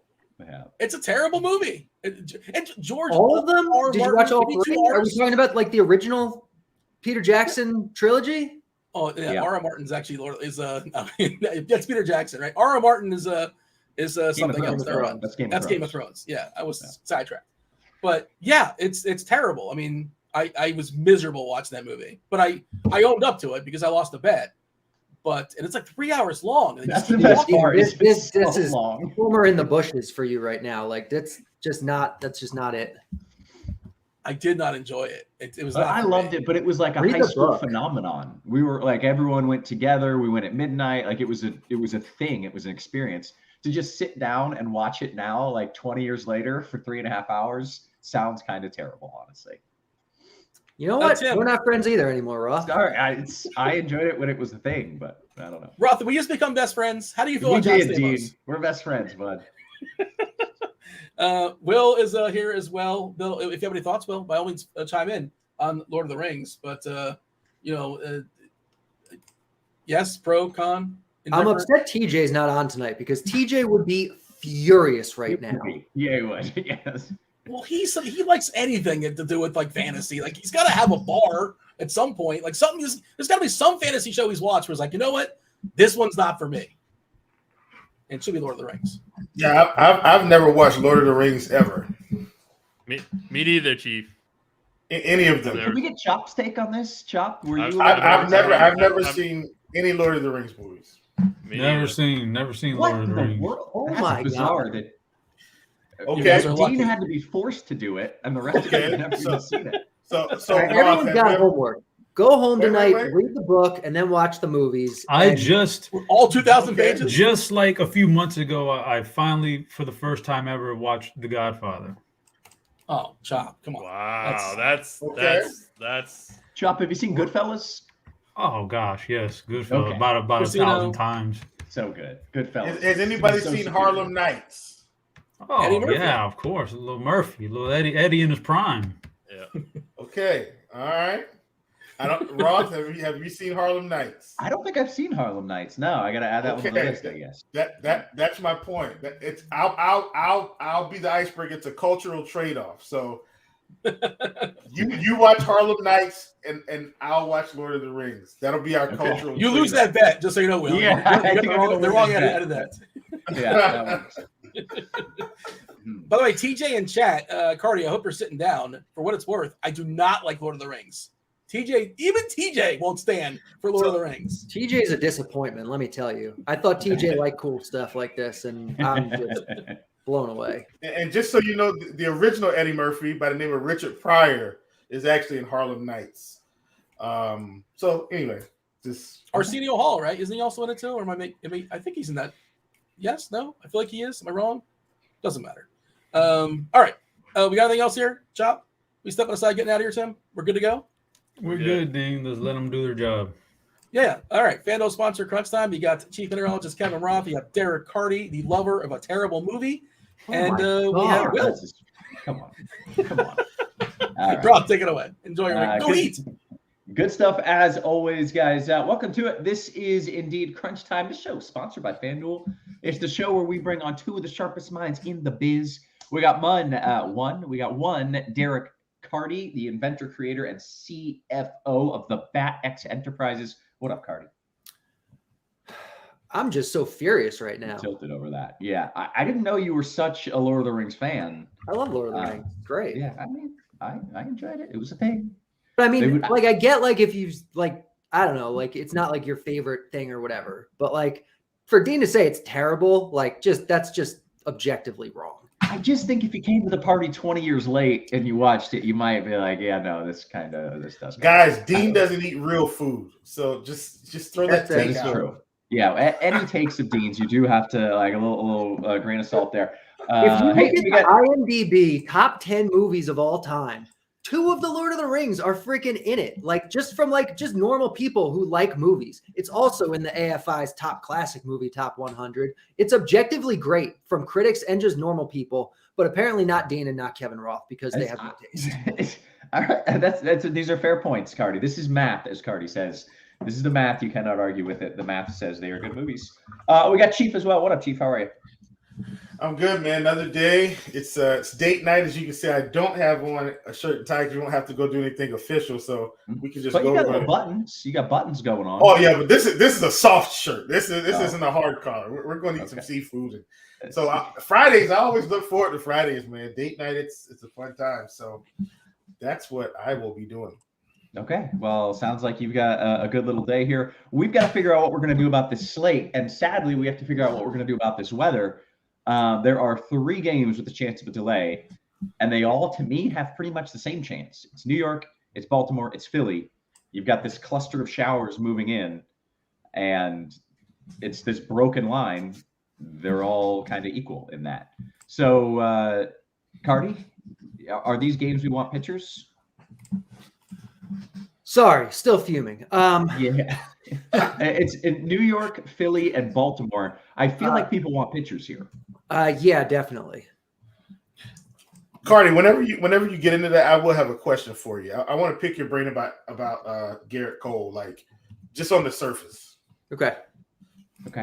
I don't know what to tell you other than there's a chance for a delay in all 3 of those games. So, that's it. That's all I can tell you. How much of a delay are we talking? What's the chance? What would it be a long delay? I don't think it would be a very long delay. Someone says, which New York? There's only one game in New York, right? So it's the game in New York that I'm talking about. I don't think these would be long delays, but there's just this broken line that's moving through the entire mid-Atlantic. So there's a chance of a delay in Baltimore, Philly, and New York. And that delay would be, if it happens early enough, so that pitchers would still be going at that point. It's not like a delay in the 8th inning or something. They are going to start on time, basically? They're going to start on time? Yeah, I think it's I think they are going to start on time. Philly is dry to start. Baltimore is dry to start. New York, there's a few little spotty showers, so I wouldn't be fully shocked if they tried a late start in New York, but they probably start on time everywhere. If we're 10 minutes out from first pitch, maybe I'll have a better idea but right now I think it's like a 30 to 40% chance of a delay in all of those games. And there's nothing really that separates them all that much to me. Cool. All right, that's disappointing. I know. If Cole is the dude or whoever the pitcher is, I don't know, I'm not a baseball guy, and that's just the play, then okay, do what you got to do. But just know that there's a chance for delay in all of those games. That's it for now for weather. I will give you another update a little bit later. Let's talk about the pitchers, Carty. So at least in terms of our top pitcher on the slate, we don't have anything to worry about. It's Shohei Ohtani. He's awesome. He's against the Mariners, who are just fine. Long leash, just amazing pitcher. It's Ohtani. You don't have to overthink it. He's going to be probably the highest owned pitcher on both sites. You play him in cash on both sites for sure. And in GPPs, you can certainly find ways to get different, but he's in a tier of his own tonight. After him, the guy that I kind of thought you should pair him with in cash games was Tyler Wells in Baltimore.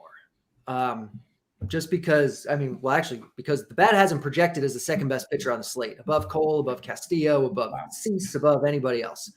And he's 8.3K on DraftKings, so he's a lot cheaper than those guys too. He's a solid pitcher. His leash has gotten longer this year. He's facing the Royals, who are bad and strikeout heavy, and he's a decent pitcher. So I wanted to play Tyler Wells, but now if there's a 40% chance of delay or whatever, probably can't play Tyler Wells. Also, that means you probably can't play Garrett Cole either. In GPP, you can certainly play these guys, but I do think they're going to pick up a decent amount of ownership. And, with the rain, I don't know. Do you think it's going to scare people off at all? Absolutely not. I didn't think so either. So they're kind of tough to play anywhere then. Yeah, I think it's, unless we hear of a late start or unless I'm certain there's going to be a delay, it's not going to change ownership. The question is there a pivot off of Wells and for cash? Because in tournaments. Yeah, if you have a 40% chance of a delay, I think you're probably pivoting off of them and you're playing somebody else. So the guy that I'd probably do would be Jordan Montgomery. He's facing the Reds, who are obviously a below average offense, very strikeout heavy, and they take a pretty big park downgrade getting out of Great American, going into Busch Stadium.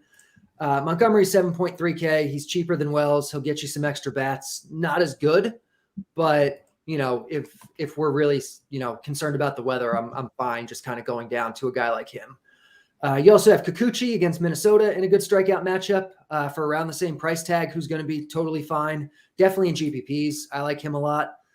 And then Luis Castillo is kind of like the high-end guy that's expensive. You're probably not pairing him with Ohtani in cash, but in GPPs, he'll be the guy that's maybe, a little overlooked because of Wells, because of Cole, because of some of the cheaper stuff. And if we're kind of ruling out Wells and Cole, then Castillo is that guy that I would want to spend up for. Okay, makes sense. I do feel like it's good to know that there is a legitimate pivot at SP2 there. It doesn't sound like, what was it? It wasn't Kikuchi. What was his name? Montgomery. That doesn't sound like a terrible pivot at all, right? No, it's fine. I'd prefer to play Wells, but it's not a huge drop off. Okay, that makes me feel pretty good about things. All right, Chief, let's bring you in. I want to talk some tournaments and just thoughts in general when you look at these pitchers. Seems like we've got a pretty good pool of them here. Yeah, I think even in tournaments, Ohtani should still be your guy. He's got pretty much probably about the best matchup in baseball. He's probably on this particular slate, probably the best in terms of skills right now, even ahead of Garrett Cole. So I would for sure be in on Ohtani. I do like Castillo. I do like Marcus Stroman as well. He doesn't have quite the leash of Wells, in my opinion, but I do think he has a pretty good matchup. A guy's going to pretty much keep balls on the ground, throws a lot of cutter, a lot of sinker, and can pick up some strikeouts in this spot. He's not going to – I don't think he's going to get, 8 or 9, but I think 4 to 5 strikeouts is reasonable for him in this spot. And then if BABIP is on his side, then I think he could end up with a pretty good performance today. So I do like him as well.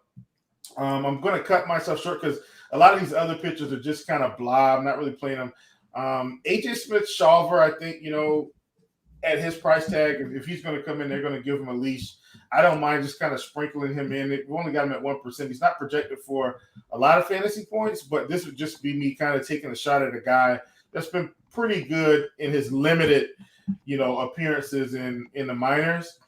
So I like him a little bit, and I'm going to cut myself short so I can kind of ask Carty a question because I feel like Garrett Cole's I don't want to say stuff, but I mean, the strikeout rate has really come down this season compared to, I think, what we're used to. And, even over the past 30 days, roughly, I know some of that is matchup dependent and can be noise. He's around 21%. Like, have you seen anything? I was going to try to do a deep dive on Savannah, just kind of look, but just kind of a brief, really short, brief thing on Cole. Like, his strikeouts just seem to have fallen off a cliff. So I'm just wondering if you've noticed anything.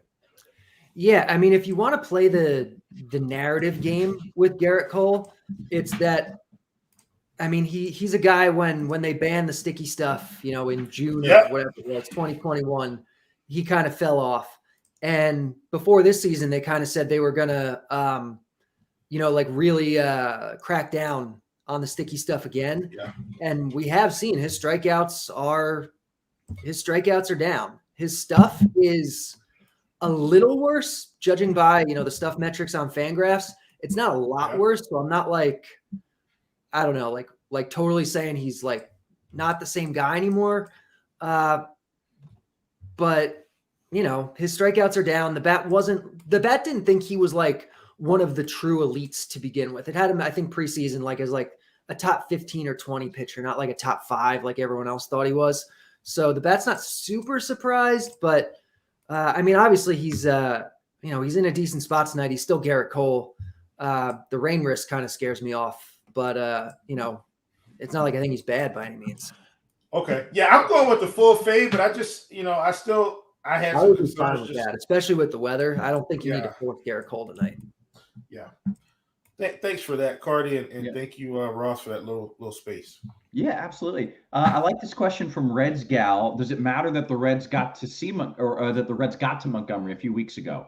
Carty, I feel like this is a you question. No, that kind of thing doesn't matter at all. It doesn't have any real predictive value. It doesn't carry over. The only thing that does have a little bit of value there is just the fact that they've seen him, regardless of what they did. The fact that they've seen him does give them a little bit of an extra advantage. Okay. And I will add, I think if it was second time in, say, 5 days, probably a little bit, but I think we're a couple weeks out. Yeah, for a couple of weeks, that's probably not a big concern at this point. Very good. Okay. And she says, thank you for that answer, by the way. So we're always here, happy to help. Guys, let's talk about the bats. We've gone through the pitchers. We need to talk the bats, the stacks, the hitters. And Chief, I'm going to let you lead off in that category. Yeah, so in terms of stacks today, I did, have some interest in the Braves. I think a lot of people are going to have interest in the Braves, but they're not coming in as much ownership as I thought. Just the weather's good out there. One of the better weather games, in my opinion, facing Josiah Gray, who the K rate's not elite, and he's going to give up some hard contact. So I like the Braves. I felt like they were going to be a little bit more chalky, but I think because of the size of the slate, they're just going to end up not being as chalky. You guys know I'm just not going to play Coors Field. I think Coors is going to have really elevated ownership, but that's just something for me personally. So clearly Coors is like an elite spot, especially for San Diego. Just know I'm fading Coors today, but that's just me personally. Another spot that I actually really like tonight, I don't mind the Phillies against Gonzalez and Grove, and then inversely the Dodgers against Suarez. And they're going to get much lower ownership because especially the Dodgers and Phillies, they're expensive. They're pretty much the same price as Coors, and more people are going to play Coors in this particular game. And so on slates like this, I love it because if you want to play these teams, you've got to get up to them. And just from I don't want to say a theory perspective, but just a lineup construction perspective, I'm probably going to end up, even though I really love Ohtani, I'm going to end up with some mid-range pitcher builds so I can get in those two expensive teams. So those are a couple of teams I really like today. And they're going under on because Coors, a lot of people are going to be on the Padres for sure. Yeah. Carty, is that what the chalk is? And is it good chalk? Padres are definitely the chalk, and they definitely project way better than everybody else. Yeah. Judging by the Bats ownership projections for them, though, the Bat doesn't think they're going to be outlandishly high owned, and maybe it's wrong there. But if they come in around where the Bat is projecting them, I don't have a problem doing Padres stacks because they might be efficiently owned or a little under owned at where the Bat kind of has them. especially because they are in just an amazing spot and they do project a lot better than everybody else. So I'm cool with it, especially if you're rolling out a lineup with a Padres stack, even if they are chalky. If you're doing something that isn't Ohtani or Wells or Cole, like you're going to be fine. So Yeah. I'm totally cool with doing Padres stuff today, even though they're going to be the highest owned. Okay. How about some of the other stacks out there? Yeah. The Braves are probably my next favorite. The Rockies are going to, it looks like, not get a lot of ownership at all because everyone's just going to be looking at the Padres and the Rockies are facing Yu Darvish and the Rockies are the Rockies. But I like the Rockies a lot. It's a good stolen base spot. Darvish is kind of overrated. It's still Coors Field. So I like the Braves. I like the Rockies. I like the Brewers. And honestly, some of the cheap A's, even as a mini stack or something, I think are really appealing on, I guess on both sites. Yeah. Okay. All right. I guess we'll go around the horn here. And I'm sorry. I'm so glad you mentioned that.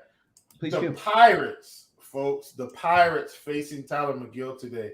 I don't hate them either. I think they're cheap enough as an alt stack, like in terms of, especially if you want to play all the expensive Padres, getting them on the other side for pretty low prices across the industry. I like them a ton. Okay. Good note. All right. Let's go around the horn, Carty. Start us off a little catcher talk. Already we've got people saying, do I spend up for Will Smith? And no, because Will Smith doesn't even project as the top guy tonight. What?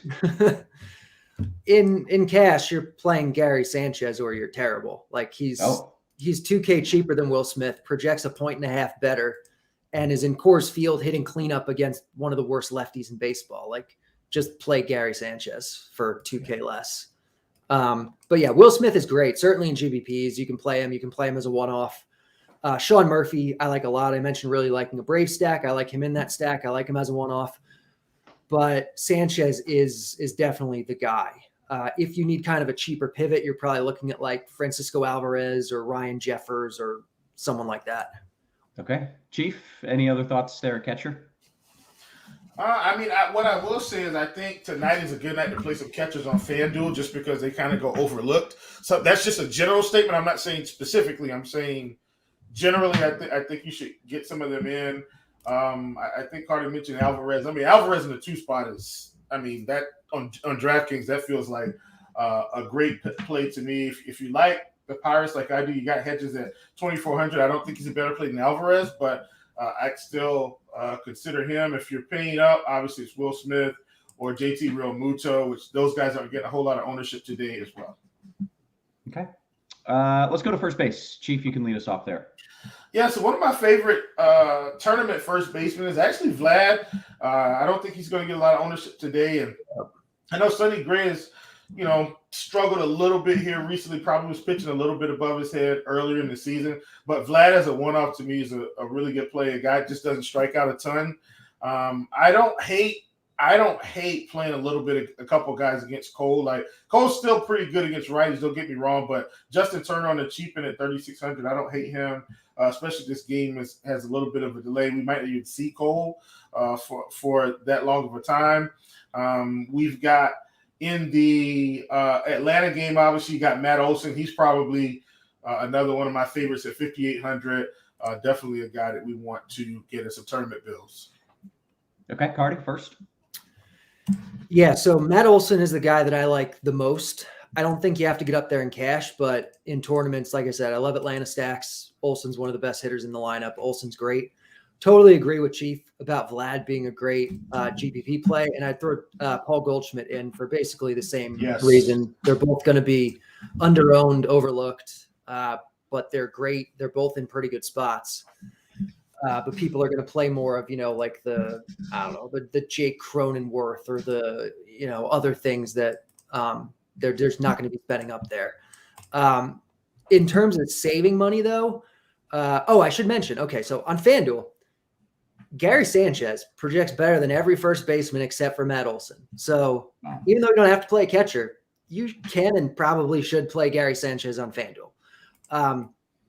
If you need to save a little bit more money, though, I like the A's guys here. Ryan Noda for 2.6 on DraftKings, Seth Brown for 2.5 on FanDuel. I think they're both – this is a good spot for Oakland. It's a big park upgrade. It's against a fly ball pitcher in a power park. The prices on these guys are really cheap. I know it's the A's, but they make other things work. So I like those type of guys quite a bit today.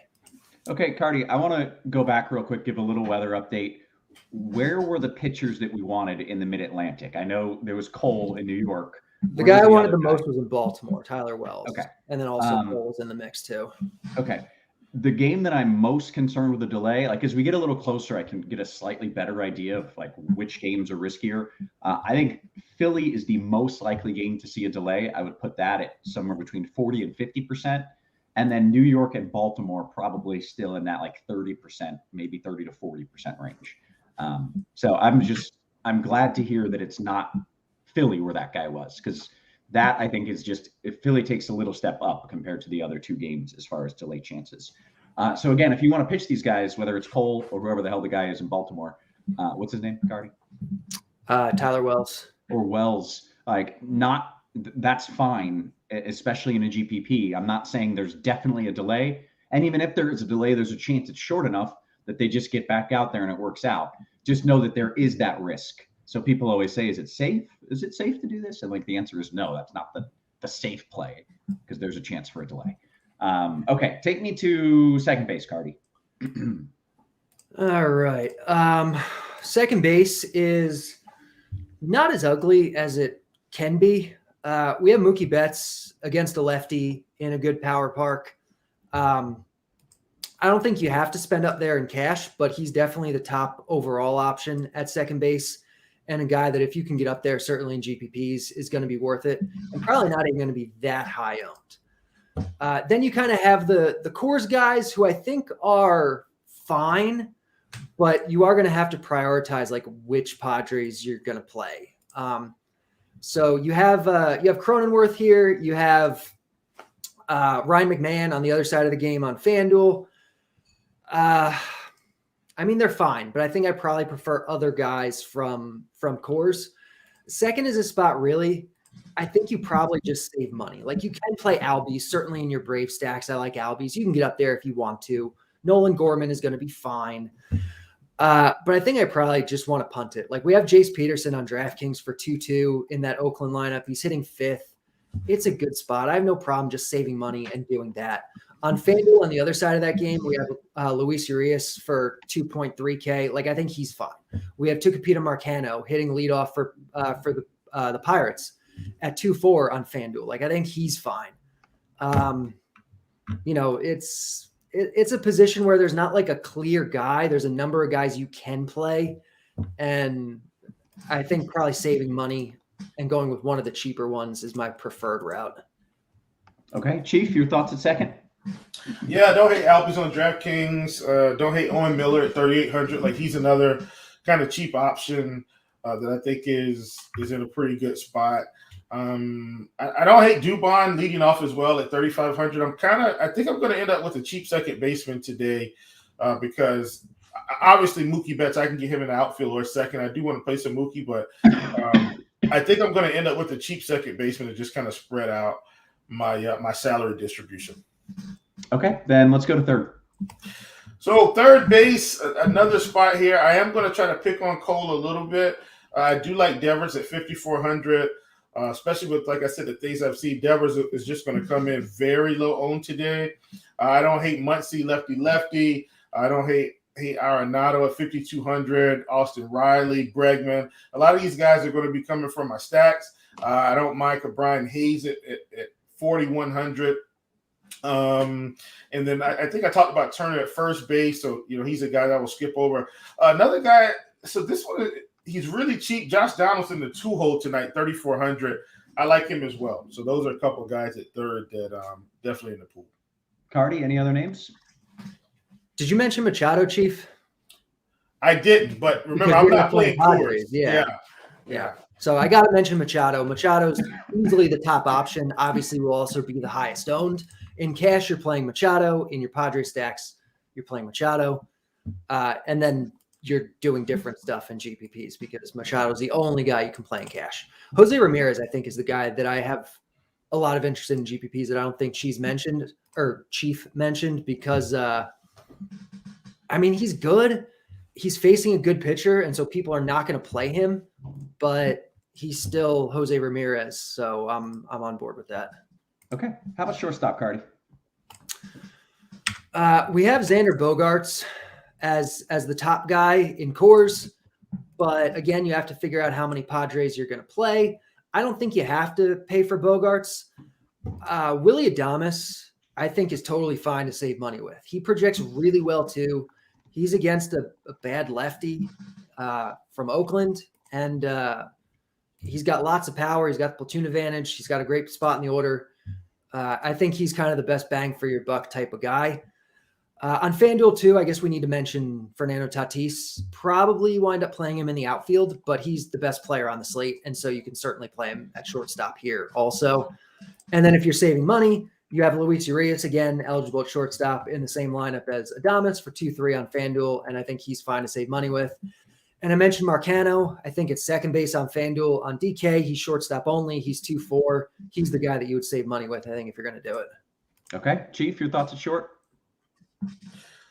Yeah, Trey Turner, definitely a guy that I like today. I like Lindor today, too, at 4,600. I know Rich Hills just seems to be turning back the clock, but I'll take the Mets today against Hill. Another guy, so this one, I guess we'll call it a leverage play. I think a lot of people are going to consider playing De La Cruz from Cincinnati, and I agree. Like, I think he's fine for now, but I think playing McLean on DraftKings at 4,500 gets you just a little bit different. If you like some bets for Cincinnati, I do like McLean today at 45 just to get a little bit of differentiation from De La Cruz. Another guy that I think is interesting. We already talked about. You got Marcano leading off for 2,400 against McGill. He's probably a cash game play, but I don't hate him in tournaments because I do like the Pirates a little bit. Okay, great. God, I just want to feel better. How about outfield, Chief? Yeah, outfield, I'm just going to keep it simple because I know we're getting close and we need questions. But outfield is going to revolve pretty much around all of the stats that I like. So if you want to just kind of get those again, I like the Brewers a little bit. I know Carty mentioned them. I like the Brewers, but I like the Braves probably. The Braves, the Phillies, the Dodgers. I like those three teams the most. And then my cheap stat here, the Pittsburgh Pirates. Those are guys that I really like, Sawinski, so forth and so on. In terms of one-offs, I do think there are some opportunities out there in the outfield. So, like, for instance, you've got Duvall coming back for Boston. Maybe he's a little bit rusty, but a guy that typically hits for a lot of power. I don't hate him. I don't hate Stanton against Whitlock. He's a guy that's going to hit for some power. Also, in the outfield, you got Dalton Varsho at 3,600. I don't hate him as a one-off. And then here with the Brewers, you've got Christian Yelich, who, in my opinion, is really kind of starting to take off. Again, has been playing, a lot better recently. So Christian Yelich, 4,800. I like him. Okay, great. Carty, your thoughts in the outfield? Yeah, so obviously Padres guys I like the most. That starts with Tatis. He's the best player on the slate. You're playing him in cash on both sites, or you're terrible. Trent Grisham in the same outfield, I think, is definitely a solid way to save money on both sites. I like some of the cheap Pirates, like Chief does, Jack Sawinski in particular, and especially on FanDuel. I think he's great. I like some of the cheaper Brewers guys, in particular Joey Wiemer. He's hitting fifth. Good spot for him tonight, 2-4 on DraftKings. And then the cheap Oakland guys again, Seth Brown in particular on both sites, I like a lot. Kyle Schwarber, I think, is one of the better plays tonight and could potentially come in a little lower owned than he should because he's technically starting against a lefty. So he will get that first at bat against a lefty, but it's an opener and then it's a bad righty behind him. So I think, especially on FanDuel where he's always just like 3K and they just never move him, I think he's going to be a really good play. Yeah. Okay. I've got a couple questions about weather updates and okay, I shall give one. And we just got another question. Let me see what this is. It was about weather. Will you do another weather update, especially for Baltimore? Yeah, I will. I will do that right now. Just looking at things, nothing has wildly changed. I still think Philly is likely to see an in-game delay. Bats are still fine in that game no matter what. I think it is more likely that both New York and Baltimore avoid a delay, but there's still a 30% chance of a delay in both of those games. And that's So- Baltimore and the Yankees, right? Baltimore Those two and New York, both a chance for a delay, probably can avoid it. Whereas Philly, I'm more convinced will see a delay. So that's as good of an update as I can give you. So if you want to roll the dice, if you feel bold or you hope that if there is a delay, it'll be short, then you want to roll pitchers in those games, fine. And again, hitters in all of those games are fine, even in Philly, where I fully do expect a rain delay. Okay, we've got about 12 minutes until lock. So let's get some home run picks. Chief, can I start with you, and we'll let Carty pull up the predicted algorithm? Yeah, I got a couple of easy ones. Obviously, I'm going to go to the Braves game because I do really like that spot. Give me Matt Olson from that game. In the Blue Jays game, give me Vlad. In the Phillies, on the side of the Phillies, I know everybody's probably going to Kyle Schwarber. Give me Bryce Harper. And then on the side of the Dodgers, give me Will Smith. Okay. Carty, you got any other names you want to throw in there? Those are some good bomb calls. Yeah, the bat thinks the guy with the best chance by a lot today is Fernando Tatis. No surprise. I said he's the best player on the slate by a lot, so he's awesome. In terms of like sneakier stuff, guys that are going to come in lower owned, Rafael Devers. I think Chief. I'm used to being on shows with Chief. Yeah. Chief mentioned him at third, but he's definitely one of the guys who has the best shot at going long today. And then if we're doing the betting thing, our best value bet today is not a ton of home run value today, actually. We're looking at Brian Anderson plus 925 at Bet365 as the top value play. Very good. All right. I don't hate that though. I don't hate that against. He's at home against Oakland. That's a great one. Okay. There you have it. Plus 9. What did you say it was? Plus what? Was 925. That's ridiculous. I mean, not ridiculous, but the odds are amazing. Good call. Yeah. Okay. Let's get to some QQs. Chief, I'm starting with you. There's a FanDuel single entry question. You want Hauser or Smith-Shawver at pitcher? I'm stacking Atlanta and San Diego. I'm going with the pitcher from Atlanta. I'm going with AJ. Okay. DK Cash. Carty, your two best pitchers in DK Cash, and you can put in the rain risk preface here. It's definitely Ohtani, and then it's either Tyler Wells, depending on your penchant for risk, or probably Jordan Montgomery. Okay. By the way, Urshela was scratched. I meant to push that out. I don't know if that matters, but just a note: if he's in your lineup, don't let him be. FanDuel GPP, Stroman or Wells, Chief? Stroman for me and GPPs for sure. Okay. DK Cash question, Carty. Kikuchi or Jamont? Kikuchi's got the higher K prop, but Jamont has a lower team total. Yeah, they project pretty similarly. I don't have a problem going either way. The bat likes Montgomery about a point more, all things considered, but you're not wrong to do Kikuchi. Okay. Excellent. Let's see. Where are we? All right. 3v3 of FanDuel Cash. Carty, I'm coming to you for this one. You want Pham, Tatis, and Miller or Harper, Yelich, Adames? Pham, Tatis, Miller. Yeah. Or Harper, Yelich, Adames. It's probably the first one for me. Okay. All right. Chief, any Castillo in tournaments, or do I just find the money for the big show? No, I don't hate that at all. I mean, Ohtani's going to have – I mean, look, Ohtani's pushing, at least from what I see, around 35% ownership on a 13-game slate. Like that's pretty massive, and it's warranted. I say that to say to teach Castillo in tournaments is just fine for me. Okay. Amateur Hour says, I'm dying at second base for some GPP recommendations. Carty, you got any GPP thoughts at second? I mean, second is always really gross. I think just spending up for Mookie is going to be a good thing to do because he's not going to come in super owned. I like Albies quite a bit, or just one of the cheap guys that we mentioned. Play Jihuan Bei on DK, or play Marcano on FanDuel, or just something like that, and spend somewhere else. Okay. King of Smack in the YouTube says, question for Chief, with the Phillies game possibly having a delay, would you just play Schwarber and Betts just in case of the delay? Both are leadoffs.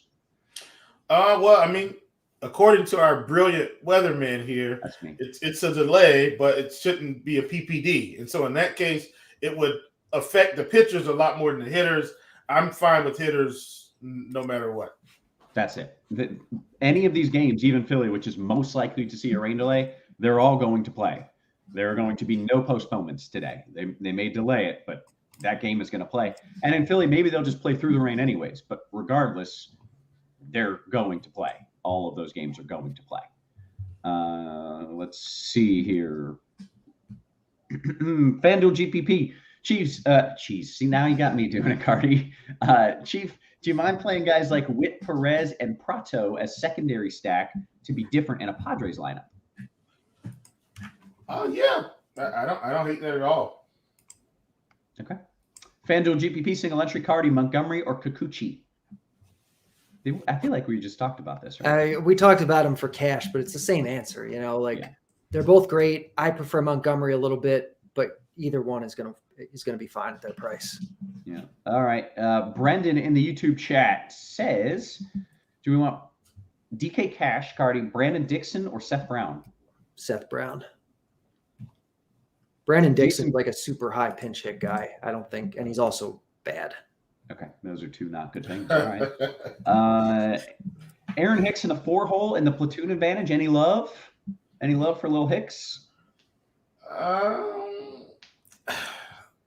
mean, you can play him. He's cheap enough. Like if you need salary relief, I get it. Yeah. All right. That's not a ringing endorsement, but we get it. Nathan says Urias or Rojas at short on FanDuel, Carty. I'll take Urias. Very good.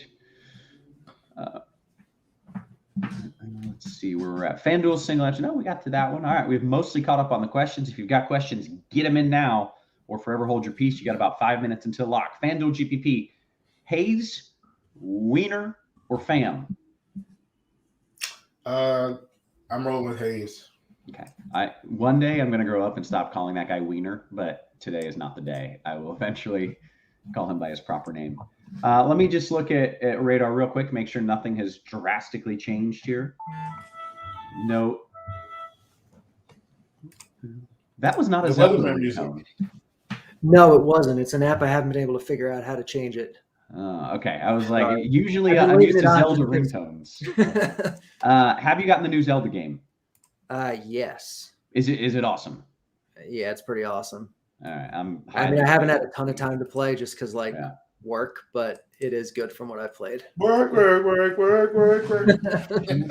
All right. So in New York, still just a chance of a delay, but there's nothing there in New York that screams like we're going to have a delay right off the bat. So I feel fairly confident that you're going to get through things with Cole without a delay, or at least without an immediate delay. In Philly, I still think a delay looks pretty darn likely towards the middle of the game. And in Baltimore,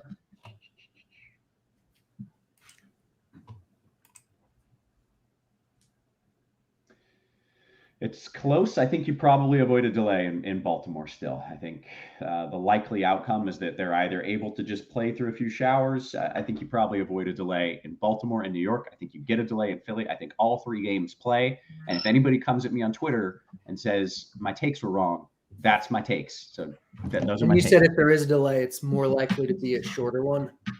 I think so. Yeah. For it to be a longer delay, it would have to be one batch going over and then another one. Because it's not like it's a big, batch of rain. And I think more likely they'd get clipped by one, they'd have to pause, then they just get back out there and play.